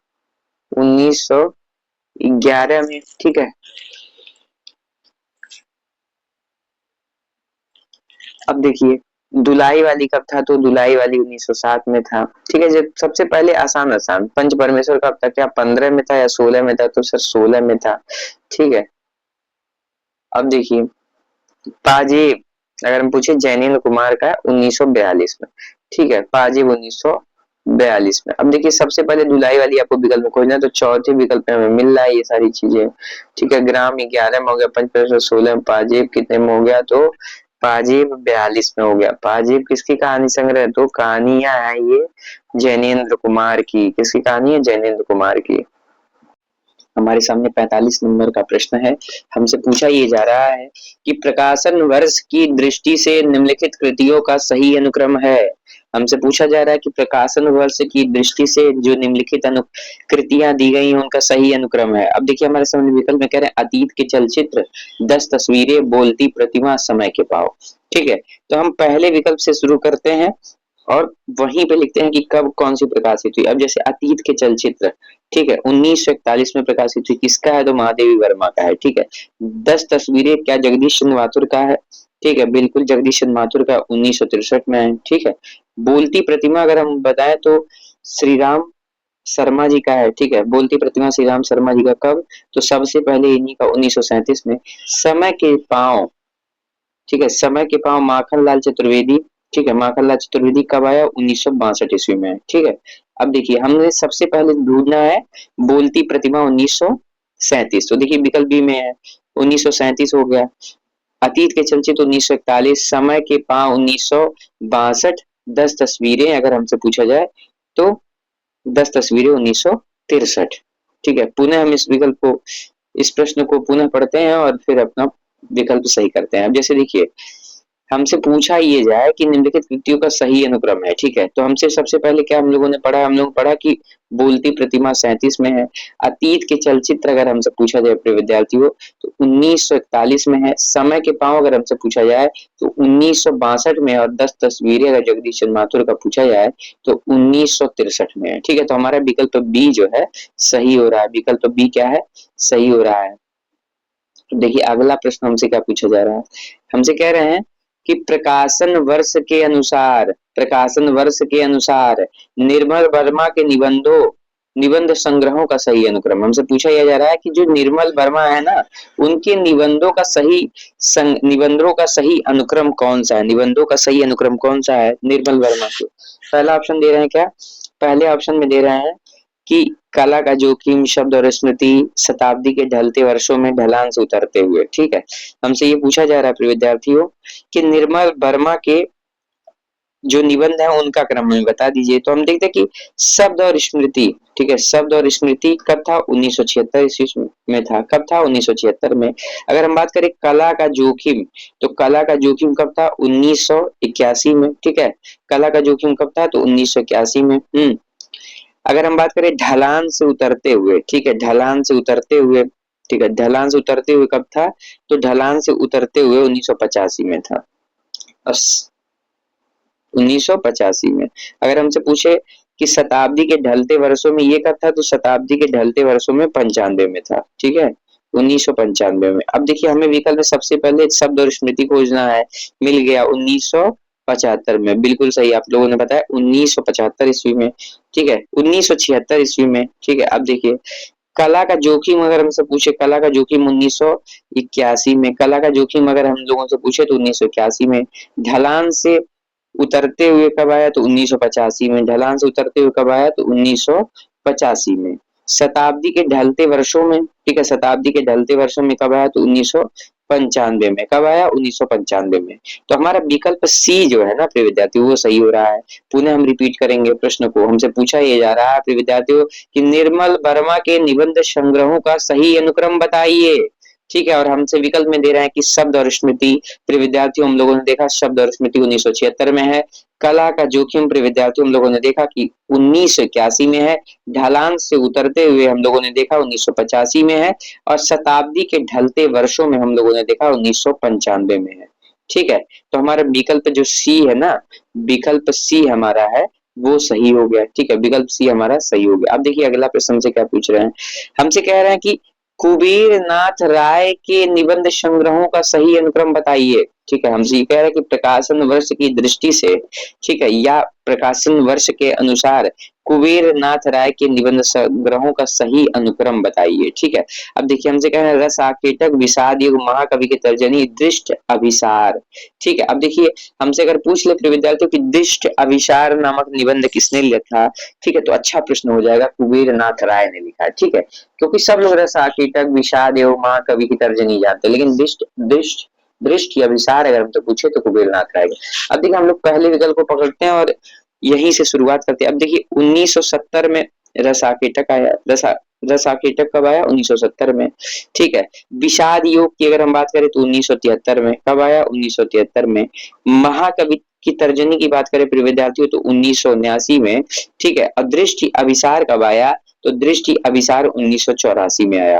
प्रिय विद्यार्थियों अगर हमसे पूछे कि कुबेर नाथ राय के निबंधों का सही अनुक्रम कौन सा है, ठीक है, तो हमसे हमारे सामने अब जैसे रस आकेटक इनका प्रसिद्ध निबंध है। अब हमसे पूछ ले कि रस आकेटक का प्रकाशन वर्ष है, तो हम बताएंगे प्रिय विद्यार्थियों 1970 है। हमसे पूछे अगर विषाद योग नामक जो निबंध है उसका प्रकाशन वर्ष कब है, तो विषाद योग 73 में है। महाकवि की तर्जनी पूछे तो 1979 में है। दृष्ट अभिसार सबसे अंतिम में इनका 1984 में है विकल्प में। ठीक है, अब देखिए अगला प्रश्न से क्या पूछा जा रहा है, हमसे कह रहे हैं कि निम्नलिखित कवियों का काल क्रमानुसार सही अनुक्रम है। ठीक है, हमसे पूछा जा रहा है कि जो कवि है ना उनका काल क्रमानुसार क्रम बता दीजिए आप। ठीक है, सही अनुक्रम कौन सा है। अब देखिए कवि दिया है और उसके साथ कालक्रम दिया है।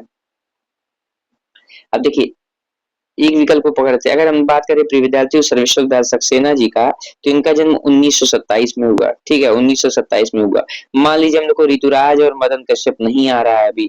ठीक है, और नरेश मेहता की बात करें प्रिय विद्यार्थियों तो 1922 में हुआ। कब हुआ, 1922 में हुआ। ठीक है, 1922 में हुआ। अच्छा अब देखें हम लोग कि क्या किसी विकल्प में नरेश मेहता पहले मिल रहे हैं, क्योंकि यही चर्चित है। उसके बाद सर्वेश्वर दास सक्सेना मिल रहे हैं, तो पहले विकल्प में नरेश मेहता सबसे अंतिम में।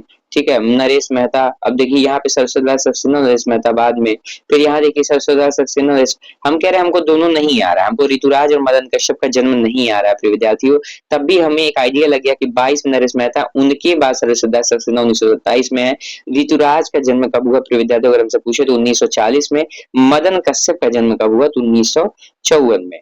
ठीक है, अगर हमें दो पता हो जो चर्चित है ना, तब भी हम इस प्रश्न को सही कर सकते हैं, क्योंकि किसी विकल्प में, ठीक है, इस तरह डिजाइन ही नहीं किया है कि नरेश मेहता के बाद सरस्वती सक्सेना हो। अब देखिए हमसे प्रश्न पूछा जा रहा है कि प्रकाशन वर्ष के अनुसार निम्नलिखित निबंध संग्रहों का सही अनुक्रम बताइए, और ये सभी निबंध आचार्य हजारी प्रसाद द्विवेदी जी के हैं। ठीक है, हमसे पूछा जा रहा है कि प्रकाशन वर्ष के अनुसार जो निबंध संग्रह है उनका सही अनुक्रम क्या है। तो हम देखते हैं प्रिय विद्यार्थियों, कूटज मान लीजिए, हम लोग देखें सबसे पहले कूटज। तो कूटज 1964 में आया। ठीक है, आलोक पर्व, ठीक है, आलोक पर्व 1948 में। ठीक है, आलोक पर्व 1948 में। अशोक का फूल की बात करें प्रिय विद्यार्थियों, ठीक है, सॉरी, आलोक पर्व हमारा 1972 में। ठीक है, आलोक पर्व 1972 में। ठीक है, आलोक पर्व 1972 में है। अगर हमसे ये पूछे अशोक का फूल कब है, ठीक है, 1972 में आलोक पर्व है, अशोक का फूल पूछे अगर, ठीक है, तो ये जो है 1948 में है।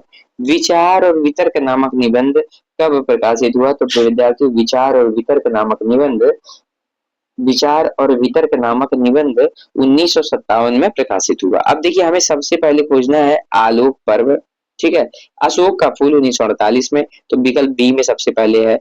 ठीक है, विचार वितर्क हमसे पूछे प्रिय विद्यार्थियों, विचार और वितर्क पूछे तो हम लिखा 1957 में। उसके बाद क्या, कूटज 64 में है, आलोक पर्व 72 में है। ठीक है, कूटज की बात करें तो 64 में, आलोक पर्व 72 में। ठीक है, प्रकाशन वर्ष हम लोग लिखने का प्रयास करते हैं 1948 में, 1957 में विचार और वितर्क। तो विद्यार्थी कूटज की बात करें तो क्या कूटज 1964 में आया, तो कूटज 1964 में आया। अगर हम आलोक पर्व की बात करें, क्या 1972 में आया, जी सर 1972 में आया। अब देखिए अगला प्रश्न हमसे क्या कह रहे हैं, 50 नंबर का प्रश्न। ठीक है, प्रश्न संख्या 50 में क्या पूछा जा रहा है, हमसे कह रहे हैं ना कि प्रकाशन वर्ष की दृष्टि से, हमसे कह रहे हैं कि प्रकाशन वर्ष की दृष्टि से निम्नलिखित कृतियों का सही अनुक्रम बताइए प्रकाशन वर्ष की दृष्टि से। अब देखिए चर्चित सभी रचनाएं हैं, ठीक है, उसमें भी अगर हम देखें तो बलसनमा और मैला आंचल दो बहुत चर्चित रचना। अब देखिए तो प्रिय विद्यार्थियों हम बात करें मैला आंचल की, तो कब है, मैला आंचल 1954 में है। ठीक है, 1954 में है। बलसनमा की बात करें तो 1952 में है। कब है, 1952 में किसका है, नागार्जुन जी का है। ठीक है, अब देखिए क्या किसी विकल्प में पहले बलसनमा और उसके बाद मैला आंचल आ रहे हैं। ठीक है, तो देखिए बलशनमा मैला आंचल इसमें आ रहा है, बलशनमा मैला आंचल इसमें आ रहा है, और मैला आंचल बलशनमा आ रहा है, तो ये तो हुआ नहीं। अब देखिए दो विकल्प हमारे सामने बच गया, या तो बी सही हो गया तो सी सही होगा। अब देखिए फिर कह रहे हैं बहती गंगा। ठीक है, बहती गंगा शिव प्रसाद मिश्र रुद्र का उपन्यास है, 1952 में आया। ठीक है, तो एक बात ये स्पष्ट हो गई कि अगर हम बात करें बहती गंगा भी कब है, तो बहती गंगा भी 1952 में, और जल टूटता हुआ रामदरस मिश्र का है। ठीक है, 1969 में। तो इस हिसाब से तो देखिए सभी विकल्प क्या हो जा रहे हैं, सभी विकल्प गलत हो जा रहे हैं प्रिय विद्यार्थियों। अगर इसका सही उत्तर खोजा जाए तो बलशनमा सबसे पहले, उसके बाद बहती गंगा, फिर मैला आंचल, और तत्पश्चात जल टूटता हुआ रामदरस मिश्र का होना चाहिए। ये प्रश्न जो है कंप्लीटली गलत है। ठीक है, कोई विकल्प सही नहीं है। अब देखिए कह रहे हैं कि प्रकाशन वर्ष के अनुसार प्रेमचंद के निम्नलिखित उपन्यासों का सही अनुक्रम। ठीक है, अब देखिए आप विचार करिए, देखिए चर्चित रचनाओं का ही अनुक्रम पूछता है, या चर्चित लेखकों की रचनाओं का अनुक्रम पूछता है। ठीक है, अब देखिए प्रेमचंद जी उपन्यास के क्षेत्र में क्या है, ठीक है, उपन्यास सम्राट का तक इनको शरदचंद ने कह दिया। ठीक है, अब देखिए हमसे कह रहा है वरदान, प्रेमाश्रम, रंगभूमि, निर्मला। अब हम पकड़ते हैं वरदान 1921 में। ठीक है, वरदान 1921 में एकदम सही। प्रेमाश्रम अगर हमसे पूछे तो कब आया, तो 1922 में आया सर। रंगभूमि हमसे पूछे क्या 25 में आया, बिल्कुल सर 1925 में आया। ठीक है, निर्मला अगर हमसे पूछे प्रिय विद्यार्थियों तो 1927 में आया। तो हमारा विकल्प क्या है, ए सही जा रहा है प्रिय विद्यार्थियों, ए सही जा रहा है। हम पुनः विचार करेंगे, पुनः बात करेंगे इन प्रश्नों पर। ठीक है, हमसे पूछा ये जा रहा है कि हमें जो है ना प्रेमचंद के उपन्यासों का सही अनुक्रम बता दीजिए। और विकल्प में दिया जा रहा है प्रेमाश्रम 1922 में, ठीक है, रंगभूमि 1925 में, एकदम सही। अगर हमसे पूछे प्रिय विद्यार्थियों, ठीक है, निर्मला तो 1927 में, वरदान पूछे तो वरदान 1921 में। तो हमारा विकल्प जो डी है ना, निर्मला 27, ठीक है। अब देखिए वरदान, हमारा विकल्प ए जो है ए सही होगा कि वरदान 21, प्रेमाश्रम 22, 25 और 27, विकल्प ए क्या है, सही होगा, विकल्प ए सही होगा। कि पहले वरदान, प्रेमाश्रम, रंगभूमि और निर्मला। अब देखिए 52 नंबर का प्रश्न हमसे क्या पूछ रहे हैं, 52 नंबर का प्रश्न क्या पूछ रहे हैं, हमसे कह रहे हैं कि प्रकाशन वर्ष के अनुसार निम्नलिखित महाकाव्यों का सही अनुक्रम बताइए। ठीक है, अब जैसे साकेत है, मान लीजिए 1931 है, ठीक है। प्रिय प्रवास बात करें तो प्रिय प्रवास ये दिनकर जी वाली है, ठीक है, चंपू वाली नहीं है, तो 1961 हो गया दिनकर जी वाली। अब देखिए प्रिय प्रवास, सॉरी उर्वशी 1961, प्रिय प्रवास हमसे पूछे तो 1914 है, ठीक है। कामायनी अगर हमसे पूछे तो 1935 है। प्रिय विद्यार्थियों अगर हम देखें तो सबसे पहले हमें खोजना होगा प्रिय प्रवास, विकल्प में फिर साकेत, फिर कामायनी और उर्वशी। तो हमारा विकल्प बी जो है हमारी इस मांग को पूरा कर रहा है, अतः हमारा विकल्प बी सही होगा। कैसे सही होगा, तो सर प्रिय प्रवास 1914 में, साकेत 1931 में, कामायनी 1935 में और उर्वशी 1961 में। हमारे सामने अगला प्रश्न है प्रिय विद्यार्थियों, हमसे पूछा ये जा रहा है कि प्रकाशन वर्ष के अनुसार निम्नलिखित आत्मकथाओं का सही अनुक्रम बताइए। ठीक है, हमें प्रकाशन वर्ष के अनुसार निम्नलिखित आत्मकथाओं का सही अनुक्रम बताइए। हमसे पूछा ये जा रहा है अर्ध कथानक, ठीक है, टुकड़े टुकड़े दास्तां, आज के अतीत, मुड़ मुड़ कर देखता हूँ। प्रिय विद्यार्थियों हमें ये प्रश्न आ ही नहीं रहा, हमको ये पता है कि हिंदी की प्रथम आत्मकथा कौन है, ठीक है, तो अर्ध कथानक है, ठीक है। प्राचीनतम आत्मकथा पूछ ले, प्रथम तो अर्ध कथानक है। तो अब देखिए इस हिसाब से तो हमें सबसे पहले अर्ध कथानक इनमें खोजना होगा। अब देखिए विकल्प डी में मात्र है, ठीक है, हमें केवल एक आ रहा है तभी हमारा प्रश्न सही होगा। लेकिन प्रिय विद्यार्थियों हम पूरे विकल्पों पर बात करेंगे। अगर हम बात करें प्रिय विद्यार्थियों तो 1641 में, ठीक है, ब्रज भाषा में और पद्य में कौन आत्मकथा लिखा, तो अर्ध कथानक नाम से लिखा बनारसी दास जैन ने। अगर हमसे पूछे प्रिय विद्यार्थियों टुकड़े टुकड़े दास्तां अमृतलाल नागर का 1986 में। आज के अतीत अगर हमसे पूछे तो ठीक है, आज के अतीत अगर हमसे पूछे तो क्या होगा, आज के अतीत अगर हमसे पूछे प्रिय विद्यार्थियों तो 2003 में, ठीक है, 2003 में, 2003 में। और मुड़ मुड़ कर देखता हूं अगर हमसे पूछे तो 2001 में, ठीक है, 2001 में। तो इस हिसाब से तो विकल्प जो है गलत हो जा रहा है। ठीक है, अब देखिए विचार करते हैं। अगर हमसे पूछे अर्ध कथानक कब लिखा गया, ठीक है, तो विद्यार्थियों अगर हमसे एग्जामिनर पूछे अर्ध कथानक कब लिखा गया तो हम क्या बताएंगे, हम बताएंगे कि 1641 में लिखा गया सर। लेकिन प्रिय विद्यार्थियों अगर हमसे ये पूछे, अगर हमसे यह पूछे कि टुकड़े टुकड़े दास्तां कब लिखा गया, प्रिय विद्यार्थियों अगर हमसे पूछे टुकड़े टुकड़े दास्तां कब लिखा गया, तो टुकड़े टुकड़े दास्तां कब लिखा गया, तो टुकड़े टुकड़े दास्तां किसका है, तो अमृतलाल नागर का है, 86 में लिखा गया। अब हमसे ये पूछा जा रहा है आज के अतीत, ठीक है, मुड़ मुड़ कर देखता हूं तो 2001 में है, ठीक है। आज के अतीत अगर हम बात करें प्रिय विद्यार्थियों तो किसका है, तो भीष्म शाहनी का है और 2003 में है। तो इस हिसाब से देखिए प्रश्न सही नहीं है, लेकिन लगभग करीबी आंसर क्या होगा, ठीक है, करीबी आंसर डी ही जाएगा, तो हम लोग डी मानते हैं। आपको ध्यान रखना होगा कि आज के अतीत भीष्म शाहनी का है, हाँ, और 2003 में है, ये ध्यान दीजिएगा। अगर इस विकल्प में मुड़ मुड़ कर देखता हूँ उसके बाद आज का अतीत होता तो एकदम सही होता, तो थोड़ा ध्यान दीजिएगा। अब देखिए हमसे पूछा ये जा रहा है प्रिय विद्यार्थियों कि हमें ये बताइए कि प्रकाशन वर्ष के अनुसार लल्लू लाल की कृतियों का सही अनुक्रम बताइए। ठीक है, हमसे पूछा ये जा रहा है कि प्रकाशन वर्ष के अनुसार लल्लू लाल की कृतियों का सही अनुक्रम बताइए। अब देखिए हमसे पहले विकल्प में कह रहे हैं शकुंतला नाटक, सभा विलास, लाल चंद्रिका, सिंहासन बत्तीसी, ठीक है, हमसे ये कह रहे हैं। अब देखिए लल्लू लाल का अगर हम देखें तो चार कृतियां कब है प्रिय विद्यार्थियों, तो चार कृतियां 1801 में ही है। कौन कौन सी, सिंहासन बत्तीसी, बैताल पच्चीसी, शकुंतला नाटक और एक और है जो अभी मुझे याद नहीं आ रहा है। ठीक है, तो हम देखें कि चार रचनाएं जो है प्रिय विद्यार्थियों इनकी कब है, 1801 में ही है। ठीक है, एक रचना इनकी माधव नल भी कब है? 1801 में है। ठीक है, अब देखिए हमारे सामने क्या शकुंतला नाटक है, हाँ 1801 में है। सिंहासन बत्तीसी भी 1801 में है। सबसे पहले इनकी सिंहासन बत्तीसी है। ठीक है, ये काजिम अली की सहायता से, काजिम अली की सहायता से क्या ब्रज भाषा का अनुवाद खड़ी बोली में किया था। ठीक है, उसकी भाषा खड़ी बोली। तो अब सिंहासन बत्तीसी देखा जाए और फिर शकुंतला नाटक एक साथ 1801 में। विकल्प सी में ये सब मिल रहा है हमें। सभा विलास 15 में। ठीक है, अगर हम देखें सभा विलास कब है तो 15 में। अगर हमसे पूछे लाल चंद्रिका, प्रिय विद्यार्थी परीक्षा की दृष्टिकोण से इतना महत्वपूर्ण है लाल चंद्रिका। अगर हमसे पूछे लाल चंद्रिका, ठीक है, तो बिहारी सस्सई की खड़ी बोली में टीका थी। ये कब लिखी गई, उसकी भाषा क्या थी? तो प्रिय विद्यार्थियों ये ब्रज भाषा में थी, गलती मत करिएगा, 1818 ईस्वी में। ठीक है, ये कब थी? 1818 में ब्रज भाषा में। किस पे टीका है ये? तो ये बिहारी सस्सई है टीका।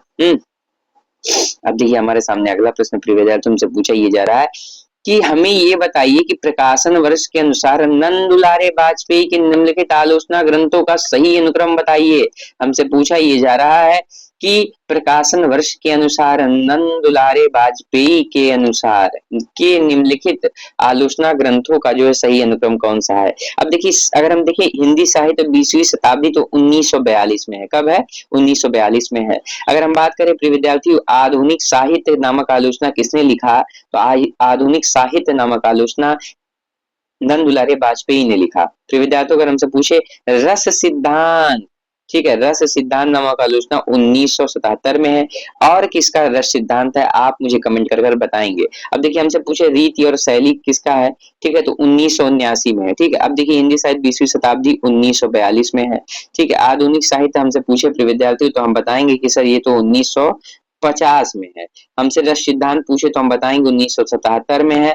अगर हमसे पूछे रीति और शैली नामक आलोचना किसका है, सबसे पहले तो ये प्रश्न महत्वपूर्ण है। हमसे पूछ ले अगर एग्जामिनर प्रश्न को बदल कर रीति और शैली नामक आलोचना किसने लिखी, तो नंद दुलारे वाजपेयी ने लिखी। प्रिय विद्यार्थियों अगर हमसे एग्जामिनर पूछे अगर हमसे पूछे प्रिय विद्यार्थी एग्जामिनर कि कब लिखी, तो 1979 में। तो हमारा विकल्प ए जो है ना एकदम सही जा रहा है, एकदम सही जा रहा है कि हिंदी साहित्य 20वीं शताब्दी 1942, आधुनिक साहित्य 1950, रस सिद्धांत 1977, रीति और शैली 1979।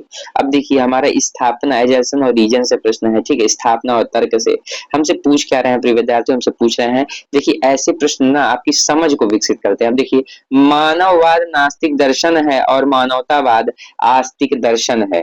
ठीक है, कह रहे हैं मानववाद जो है नास्तिक दर्शन है। चलिए ठीक है, लग रहा है कि स्थापना सही कर रहे हैं। अब देखिए तर्क में दे रहे हैं मानवतावाद मूलतः निर्गुण निराकार का प्रतिपादन करता है। ठीक है, अब देखिए पहले तो हमसे कह रहे हैं कि आस्तिक है तो कैसे आस्तिक व्यक्ति निर्गुण निराकार का प्रतिपादन करेगा। ठीक है, मान लीजिए हम कह रहे हैं कि मानववाद नास्तिक दर्शन है, ठीक है, और मानवतावाद आस्तिक दर्शन है। ठीक है, तो आस्तिक दर्शन है तो ईश्वर के क्या सगुण साकार का प्रतिपादन करेगा ना। तो हमारा ई स्थापना सही है और रीजन गलत है। और अगर हम देखें विकल्प सी में हमें अपना सही उत्तर मिल रहा है कि ए सही आर गलत। ठीक है, ए सही आर गलत। अब देखिए अच्छा अगला प्रश्न देखिए अब हमसे क्या कह रहे हैं। 57 नंबर के प्रश्न हमसे एजर्सन रीजन से पुनः प्रश्न पूछ रहे हैं। हमसे कह रहे हैं कि हिंदी कवि आचार्यों की मौलिक देन है रस रीति की स्थापना।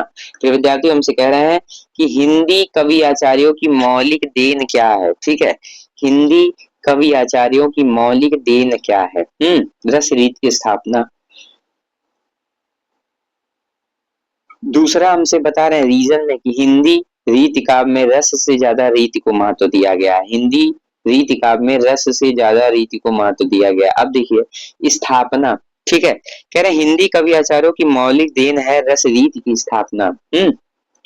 तो देखिए एकदम सही है कि क्या हिंदी कवि आचार्यों की मौलिक देन है रस रीति की स्थापना। अगर हम देखें कि रीतिकालीन हिंदी कवि क्योंकि रीतिकालीन हिंदी कवि आचार्यों की मौलिक देन रस रीति की स्थापना है।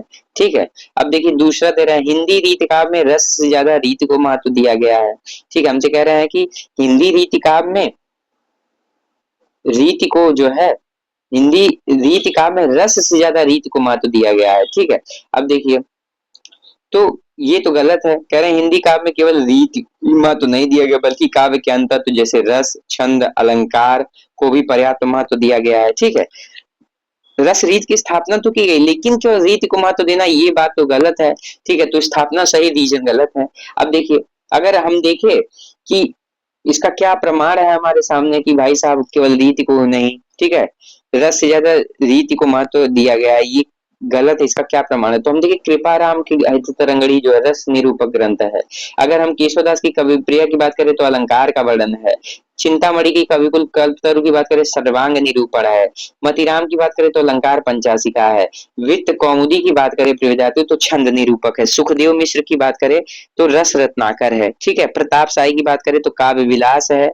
ठीक है, और इसमें क्या है, काव्य हेतु, काव्य लक्षण, काव्य प्रयोजन, शब्द शक्ति आदि का विवेचन है।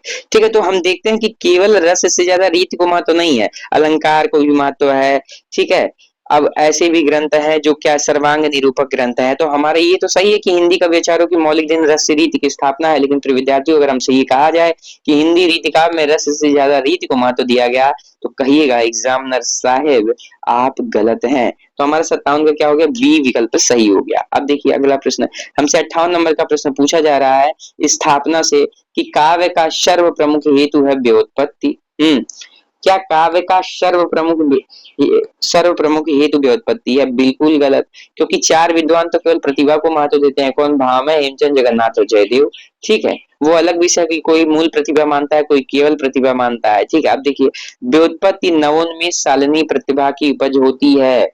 हमसे कह रहे हैं कि जो व्युत्पत्ति है वो नवोन्मेष सालिनी प्रतिभा की उपज होती है। ठीक है, तो आर भी गलत है, क्योंकि भट्टतोत कहते हैं प्रज्ञानोन्मेष सालिनी की उपज होती है।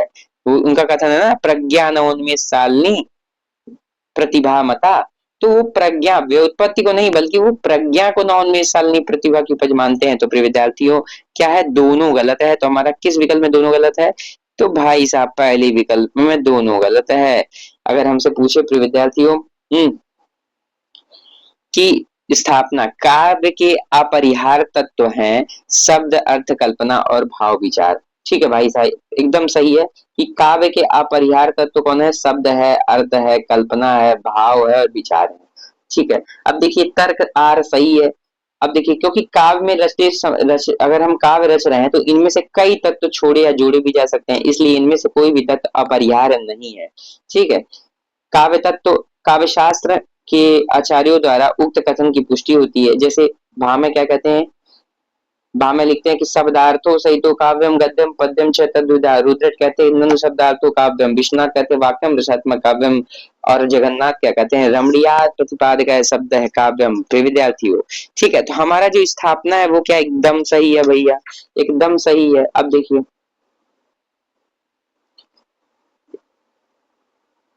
अगर हमसे पूछे कि काव्य के अपरिहार्य तत्व हैं, ठीक है, तो शब्द, अर्थ, कल्पना, भाव, विचार एकदम सही है। अब कह रहे हैं रीजन में देखिए इनमें कई तत्व जोड़े या छोड़े जा सकते हैं, अतः इनमें अपरिहार्य कोई नहीं है। सही बात है, कोई छोड़ा जा सकता है, कोई जोड़ा जा सकता है। किसी ने अलंकार को मत दिया, किसी ने रस को कहा। ठीक है, तो दोनों सही है। किस विकल्प में सही है? तो हम देखें सी विकल्प में दोनों सही है। अब देखिए हमारे सामने अगला प्रश्न स्थापना से ही है। हमसे कह रहे हैं क्या कि स्थापना भाषा अर्थ को उन्मिलित करती है, ना कि अर्थ की सृष्टि करती है। बिल्कुल बात सही है। जॉक देरिडा के अनुसार अर्थ तो पाठक के मस्तिष्क में होता है, जिसे भाषा खोलती अर्थात उन्मिलित करती है, वह अर्थ की सृष्टि नहीं करती। तो एकदम सही बात है, भाषा अर्थ को उन्मिलित करती है, ना कि अर्थ की सृष्टि करती है। ठीक है, फिर देखिए रीजन में क्या दे रहे हैं, रीजन में हमें दे रहे हैं कि यह देरिडा का मत है। ठीक है, वह पाठ पर जोर देता है, लेखन पर नहीं। प्रिय विद्यार्थियों बिल्कुल सही बात है, जॉक देरिडा जो है पाठ पर जोर देते हैं, लेखन पे नहीं।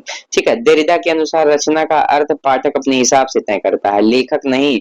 अतः देरिडा इस बात पर जोर देते हैं कि किस तरह पढ़ा जा रहा है। ठीक है, पाठ किस तरह पढ़ा जा रहा है, इस पर नहीं कि क्या लिखा गया है। ठीक है, तो हमारा देखिए दोनों विकल्प सही है, तो हमारा विकल्प ए सही जा रहा है। अब देखिए अगला प्रश्न। ठीक है, अगले प्रश्न में हमसे क्या पूछा जा रहा है प्रिय विद्यार्थियों, हमसे पूछा ये जा रहा है कि स्थापना एजर्शन कह रहे हैं कि आचार्य शुक्ल के अनुसार लोक मंगल के विधायक भाव है करुणा और क्रोध। ठीक है, हमसे पूछा ये जा रहा है प्रिय विद्यार्थियों कि आचार्य शुक्ल के अनुसार लोक मंगल के विधायक तत्व करुणा और प्रेम को माना है।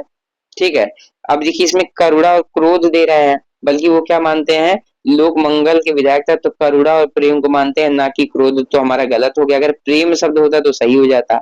अब देखिए हमसे कहे महर्षि वाल्मीकि के काव्योद्रेक के यही दोनों हेतु हैं। शुक्ल जी ने क्रोध की जगह प्रेम को रख दिया है। ठीक है, तो तर्क तो सही दे रहे हैं, तर्क में सही कर दे रहे हैं क्या कि वाल्मीकि ने काव्योद्रेक के लिए करुणा और क्रोध को आवश्यक माना है। ठीक है, अगर हम देखें महर्षि वाल्मीकि के काव्योद्रेक के यही दोनों हेतु हैं, जो करुणा और क्रोध है, लेकिन शुक्ल जी जो है क्रोध की जगह प्रेम और क्रोध और प्रेम रख दिया है। तो हमारा जो तर्क है वो तो सही है, लेकिन हमारा जो स्थापना है वो गलत है। तो किस विकल्प में ऐसा है, तो हम देखते हैं ए गलत आर सही, विकल्प बी में है। ठीक है, ए सही, ए गलत आर सही। अब देखिए अगला प्रश्न हमसे कह रहे हैं लय शब्द मात्र में ही नहीं, अर्थ भाव विचार सब में होती है। ठीक है, हमसे कह रहे हैं ठीक है भाई, सही बात है, लय जो होता है, लय शब्द मात्र में नहीं, अर्थ भाव विचार सब में होता है, एकदम सही है। लय शब्द को सामान्यतः संगीत के संदर्भ में ही देखा जाता है, जबकि ऐसा नहीं है, यह सिर्फ संगीत से संबद्ध हो। ठीक है, अब देखिए ये बात तो सही है कि लय शब्द मात्र में ही नहीं, अर्थ भाव विचार सब में होती है। फिर देखिए तर्क दे रहे हैं कि शब्द अर्थ अन्योन्याश्रित होते हैं, शब्द श्रव्य होते हैं और अर्थ बुद्धि ग्राह्य दोनों के अनुपात से ही श्रेष्ठ साहित्य का सृजन होता है। सही बात है कि शब्द और अर्थ क्या होते हैं, अन्योन आश्रित होते हैं, शब्द श्रव्य होते हैं और अर्थ बुद्धि ग्राह्य दोनों के अनुपात से ही श्रेष्ठ साहित्य का सृजन होता है। तो हमारा रीजन भी सही है। ठीक है, हमारा रीजन भी सही है। ठीक है, अब देखिए तो दोनों सही किस विकल्प में है। शब्द अर्थ अन्योनाश्रित होते हैं, शब्द श्रव्य होते हैं और अर्थ बुद्धि ग्राह्य दोनों के अनुपात में श्रेष्ठ साहित्य का सृजन होता है। तो हमारा विकल्प जो ए है प्रिय विद्यार्थियों, विकल्प ए सही हो रहा है। देखिए 63 नंबर के प्रश्न में अब देखिए कह रहे हैं स्थापना, हाँ कह रहे हैं ग्लानि से दुबला होने में देर लगती है और पानीदार ही दुबला होता है। कह रहे हैं कि ग्लानि से, हाँ अगर हम कहें कि ग्लानि से क्या होता है, दुबला होने में देर लगती है। चलिए ठीक है, और पानीदार ही दुबला होता है। सही बात है, ग्लानि क्या है, तत्काल महसूस नहीं होती, जब हम कोई गलत कार्य करते हैं तो इसका बोध होने में थोड़ा समय लगता है कि यह कार्य गलत था। यहाँ यह अवश्य है कि ग्लानि सिर्फ ऐसे व्यक्ति की को ही हो सकती है जिसमें लिहाज शर्म या लोक लाज हो। हाँ, पानीदार ही दुबला होता है, ऐसे ही व्यक्ति को पानीदार कहा जाता है। तो स्थापना तो सही हो गया। ठीक है, स्थापना सही हो गया। रीजन दुबला होना आदमी की निर्बलता की निशानी है। ठीक है, अब देखिए कितनी गलत बात कर रहे हैं। दुर्बल दुबला होना अर्थ केवल शरीर के संदर्भ में लिया गया है, हालांकि शरीर के स्तर पर दुबला व्यक्ति निर्बल ही हो यह कहना विभूति बुरी तरह क्या है, पूरी तरह से सही नहीं है। हाँ, कि आप कोई व्यक्ति दुबला है तो कह दीजिए निर्बल है, ऐसा कैसे है। अब देखिए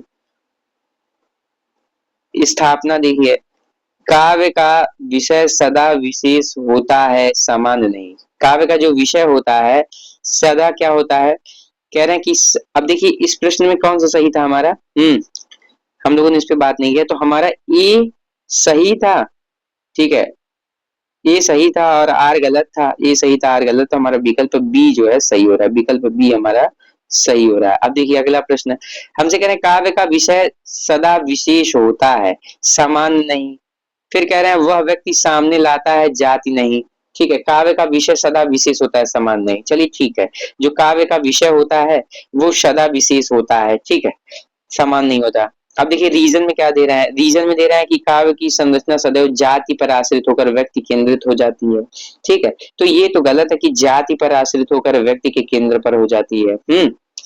तो ए सही आर गलत, किस विकल्प में, ए सही आर गलत, ए सही आर गलत, तो हमारा विकल्प डी में है। अब देखिए अगला प्रश्न से स्थापना, साहसपूर्ण आनंद के उमंग का नाम उत्साह है। हमसे कह रहा है कि साहस के आनंदपूर्ण, ठीक है, साहस पूर्ण आनंद के उमंग का नाम उत्साह है। ठीक है, ये उनके आचार्य शुक्ल के उत्साह नामक निबंध से है। एकदम सही बात है कि साहस पूर्ण आनंद के उमंग का नाम उत्साह है। रीजन में दे रहा है प्रिय विद्यार्थियों, साहस के बिना वीर कर्म का संपादन नहीं होता, आता है आनंद भी प्राप्त नहीं होता। बात सही है। ठीक है, बात एकदम सही है प्रिय विद्यार्थियों, साहस के बिना वीर कर्म का संपादन नहीं होगा, साहस होनी चाहिए, और जब आपके अंदर साहस होगा, वीर कर्म का संपादन करेंगे तो आपको आनंद भी मिलेगा।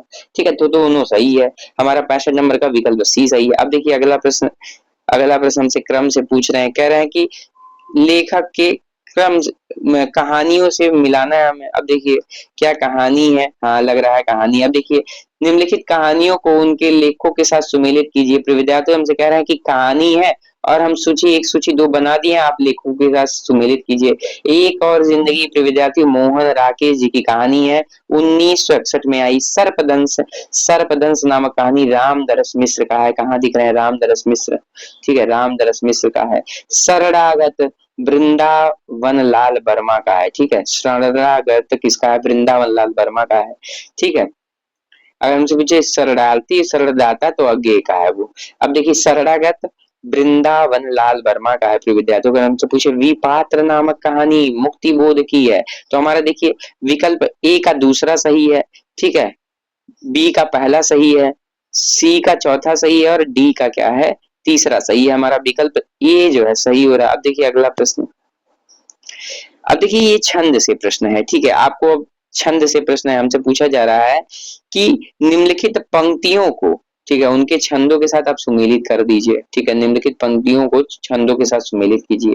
कह रहे हैं जब मैं था तब हरि नहीं, अब हरि है मैं नहीं, ठीक है, ये दोहा है, ठीक है, ये दोहा है। अब हम लोग गिनेंगे इसमें तो 13-11 वाला आएगा मामला। अब देखिए हमसे कह रहा है राम को रूप निहारत जानकी कंकन के नग की परछाई। प्रिय विद्यार्थियों पर पूछा यह किस तुलसीदास के किस रचना से लिया गया, ठीक है, तो ये कवितावली से लिया गया। ये किसमें है? तो ये सवैया छंद में है, ठीक है, सवैया छंद में है। जानत है यह सृजनहारा जो कछु मन मरम हमारा, ये किसमें है? तो ये चौपाई में है, ठीक है, चौपाई में है। कहीं है चौपाई अर्धाली, ये है।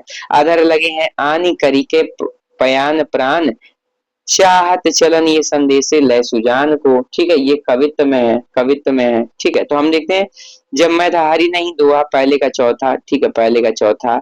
बी की बात करें विद्यार्थी राम के रूप निहारत जानकी कंकन, कंकन की नग परछाई सवैया, सवैया मतलब बी का पहला, ठीक है, बी का पहला। तो हमारा विकल्प डी सही जा रहा है, हमारा विकल्प डी सही जा रहा है।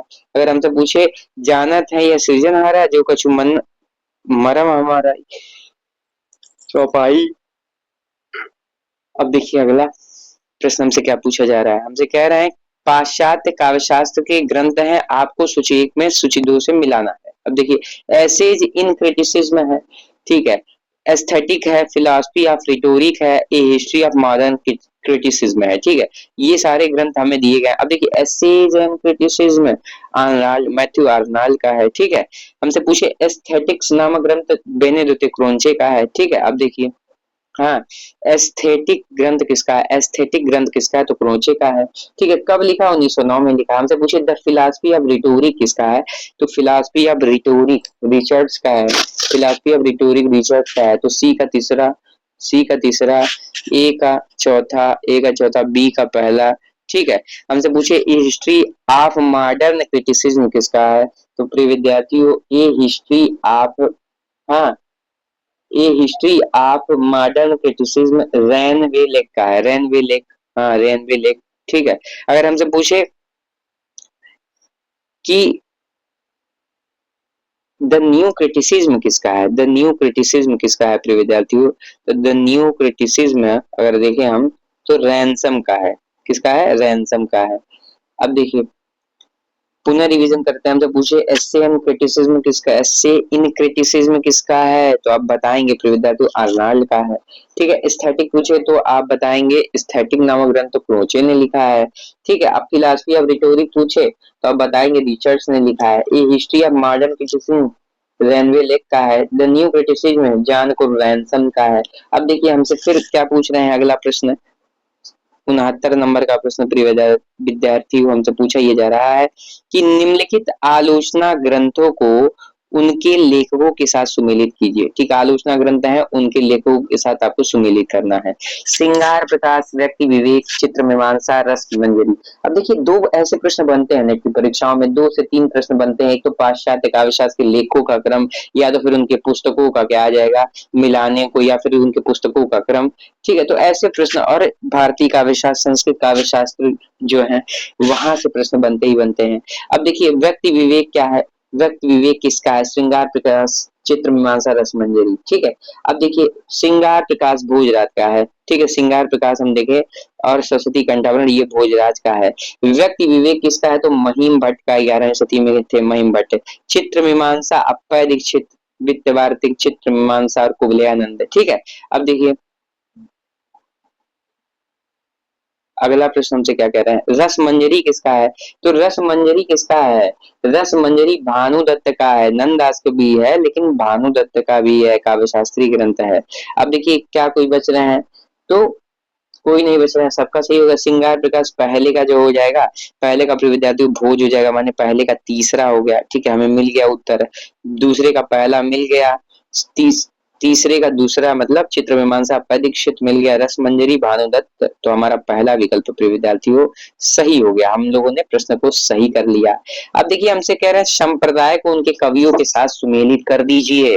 ठीक है, राधा वल्लभ संप्रदाय अगर हमसे पूछे प्रिय विद्यार्थियों, ठीक है, राधा वल्लभ संप्रदाय, ठीक है, उनका किससे संबंध है? तो बिहारी का संबंध था राधा वल्लभ संप्रदाय से। ठीक है, राधा वल्लभ से बिहारी का हो गया।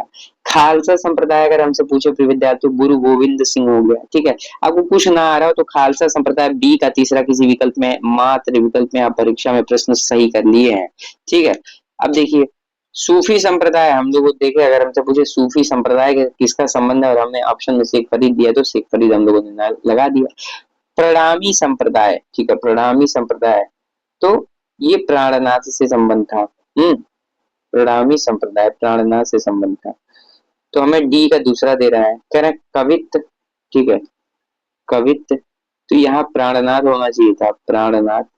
ठीक है, तो हमारा जो आंसर है प्रिय विद्यार्थी वो क्या सही है? विकल्प बी सही है। अब देखिए 71 नंबर का प्रश्न हमसे पूछा ये जा रहा है कि निम्नलिखित हिंदी सेवियों को उनके मूल स्थान से सुमेलित कीजिए। प्रिय विद्यार्थी हमसे पूछा ये जा रहा है कि ये जो निम्नलिखित हिंदी सेवी है ना, उनके मूल स्थान से सुमेलित कीजिए उनको। अब देखिए जॉर्ज गैरिसन कहाँ के थे, फ्रेडरिक पिनकार्ड कहाँ के थे, बरानी को कहाँ के थे, अभिमन्यु अनंत क्या मॉरिशस के थे। ठीक है, लाल पसीना वाले, हम लोगों ने ऐसे प्रश्नों को सॉल्व किया था इसी में कि मॉरिशस के रहने वाले कौन, अभिमन्यु अनंत। तो हम लोग अगर प्रश्न को भी सही से देखें ना, तो डी का तीसरा किस विकल्प में, मात्र एक विकल्प में हमें उत्तर तो मिल गया, लेकिन हम लोग अंतिम तक लड़ते हैं। जॉर्ज गैरिसन का संबंध प्रिय विद्यार्थियों कहाँ से था? जॉर्ज गैरिसन आयरलैंड से था। फ्रेडरिक पिनकार्ड पूछे प्रिय विद्यार्थियों, तो फ्रेडरिक पिनकार्ड का संबंध इंग्लैंड से था। बरानिको का संबंध कहाँ से था? जैसे व्लादिमीर पुतिन रूस से था, वैसे देखिए बरानिको। ठीक है, तो हम देखते हैं क्या सी का चौथा। अभिमन्यु अनंत का अगर हम संबंध अनंत का संबंध देखें तो मारियस, और इनका एक उपन्यास लाल पसीना जो परीक्षाओं में कई बार भर के पूछा गया। ठीक है, तो विकल्प सी हमारा सही हो रहा है।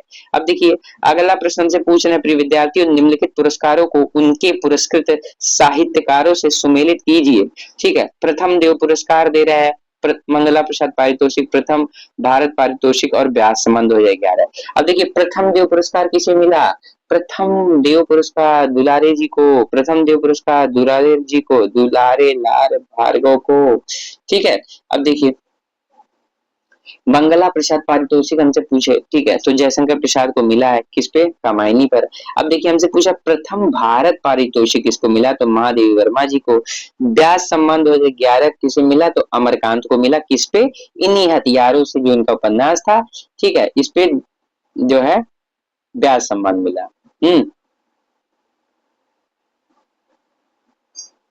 लेकिन इनको तो 2009 में मिला था। ठीक है, अब देखिए 2011 में तो उन्हें मिला था, क्या नाम है, रामदरस मिश्र को आम के पत्ते काव्य संग्रह पर। ठीक है, लेकिन देखिए अब करीबी आंसर यही जा रहा है, अमरकांत थे। ठीक है, तो हमारा सही उत्तर क्या होगा प्रिय विद्यार्थियों? हमारा सही उत्तर होगा पहले का चौथा।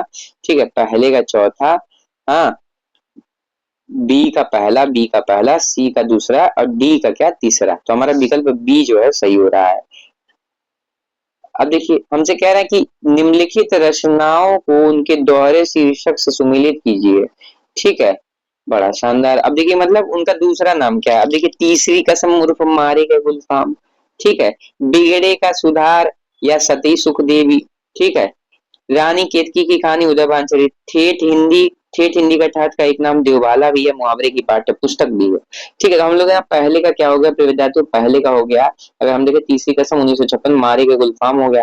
ठीक है, तीसरी कसम तो पहले का दूसरा किस विकल्प में है? सी में है। हमें उत्तर मिल गया, अंतिम तक लड़ेंगे। बुगड़े का सुधार है सती सुखदेवी की बात करें तो विद्यार्थियों, ठीक है, तो 1907 में ये रानी केतकी की कहानी उदयभान चरित नाम है, ठीक है, तो सी का चौथा हो गया, सी का चौथा हो गया। हाँ, अब देखिए डी का तीसरा चैतन्य की तहत देवबाला, तो हमारा विकल्प सी जो है सही हो गया। अब देखिए प्रिय विद्यार्थियों, हमसे अगला प्रश्न क्या पूछा जा रहा है? हमसे पूछा ये जा रहा है प्रिय विद्यार्थियों कि निम्नलिखित कवियों को उनके आश्रयदाताओं के साथ सुमेलित कीजिए। तो विद्यार्थियों हमसे कहा यह जा रहा है कि जो निम्नलिखित कवि है ना, उनके आश्रयदाता के साथ आप सुमेलित कर दीजिए। कह रहे हैं मतीराम जी किसके थे? ठीक है, तो बूदी राजा भाव सिंह, ठीक है, मतीराम बूदी राजा भाव सिंह। और इनके आश्रय में प्रिय विद्यार्थी इन्होंने किस ग्रंथ की रचना की? ठीक है, यह भी प्रश्न बन चुका है और आचार्य शुक्ल ने इसका स्पष्ट उल्लेख किया है। ठीक है, अगर हमसे पूछे कि देखिए अब ऐसे प्रश्न बन सकता है, अगर हमसे पूछे कि मतीराम ने राजा, ठीक है, मतीराम ने जो विद्यार्थियों बूदी के महाराज भाव सिंह के आश्रय में कौन सा ग्रंथ लिखा, तो ललित ललाम इनका जो फेमस ग्रंथ था, अलंकार ग्रंथ था प्रिय विद्यार्थियों, वो जो है इन्हीं के शासनकाल में लिखा। ठीक है, और शुक्ल इनकी बहुत तारीफ कहते हैं कि मतीराम की रचना की सबसे बड़ी विशेषता क्या है? उनकी सरलता अत्यंत स्वाभाविक है, ना तो उसमें भावों की कृत्रिमता है ना भाषा की। ठीक है, मतलब वो कहते हैं ना कि जो लिख रहे हैं बहुत नेचुरल लिख रहे हैं, ऐसा नहीं कि चमत्कार उत्पन्न करने के लिए लिख रहे हैं। ठीक है, अब देखिए मतीराम राजा भाव सिंह के और कौन सा ग्रंथ लिखा, तो ललित ललाम। अब देखिए पद्माकर की बात करें तो प्रतापगढ़ अधिपति हिंदू सिंह के क्या ये आश्रित थे? नहीं, किसके थे? तो महाराज रघुनाथ राव। अगर हिंदूपति सिंह के आश्रम में पूछे तो भिखारी दास थे। पद्माकर जी का अगर पूछे तो विद्यार्थी ये किसके थे? तो ये नागपुर महाराज रघुनाथ राव के समकालीन मतलब आश्रित थे। रत्नाकर, हाँ, रत्नाकर का अगर हम देखें तो अयोध्या नरेश प्रताप नारायण सिंह। ठीक है, तो मतीराम राजा भाव बूदी राजा भाव सिंह, ठीक है, तो पहले का दूसरा, पहला विकल्प हमें सही मिला। पद्माकर अगर हम देखें नागपुर महाराज रघुनाथ सिंह, रघुनाथ राव। रत्नाकर का देखें प्रिय विद्यार्थियों तो अयोध्या नरेश प्रताप नरसिंह। अगर भिखारी दास की बात करें प्रिय विद्यार्थियों तो प्रतापगढ़ अधिपति हिंदूपति सिंह, अधिपति हिंदूपति सिंह। अब देखिए हमारा अंतिम प्रश्न प्रिय विद्यार्थियों से पूछा ये जा रहा है कि हमें ये बताइए ये निम्नलिखित पंक्तियों को उनकी कृतियों के साथ सुमेलित कीजिए। वह अभिव्यक्त के सारे खत अब अभिव्यक्त के सारे खतरे उठाने ही होंगे, आज पड़ा गगन वह शून्य लोक, स्थिर समर्पण है हमारा, आप अपने से उगा मैं। ठीक है, अब देखिए हमसे कह रहा है अब अभिव्यक्ति के सारे खतरे उठाने ही होंगे, तोड़ने होंगे मठ, ऐसे किसकी पंक्ति है? तो ये अंधेरे में मुक्ति बोध की पंक्ति है। ठीक है, अब देखिए हंस पड़ा गगन व शून्य लोक, ठीक है, ऐसे ही लग रहा है ये कमायनी की पंक्ति है। ठीक है, स्पष्ट कमायनी की ही पंक्ति है, प्रसाद की रचना कमायनी है। ठीक है, हंस पड़ा गगन व शून्य लोक, स्थिर समर्पण है हमारा नदी के द्वीप अज्ञे की है। ठीक है, स्थिर समर्पण हमारा नदी के द्वीप अज्ञे की है। आप अपने से उगा मैं, कुकुर मुत्ता कहता है, आप अपने अपने से उगा मैं मतलब कुकुर मुत्ता। ठीक है, अब देखिए ए का क्या हो गया, ए का दूसरा हो गया, ए का दूसरा हो गया। ठीक है, बी का पहला हो गया, सी का क्या हो गया, सी का चौथा हो गया और डी का तीसरा हो गया। तो हमारा विकल्प सी जो है विद्यार्थियों सही है। विकल्प सी क्या है? सही है। ठीक है, उम्मीद करते हैं कि आज का वीडियो लेक्चर आपको पसंद आया होगा। जय गुरुदेव।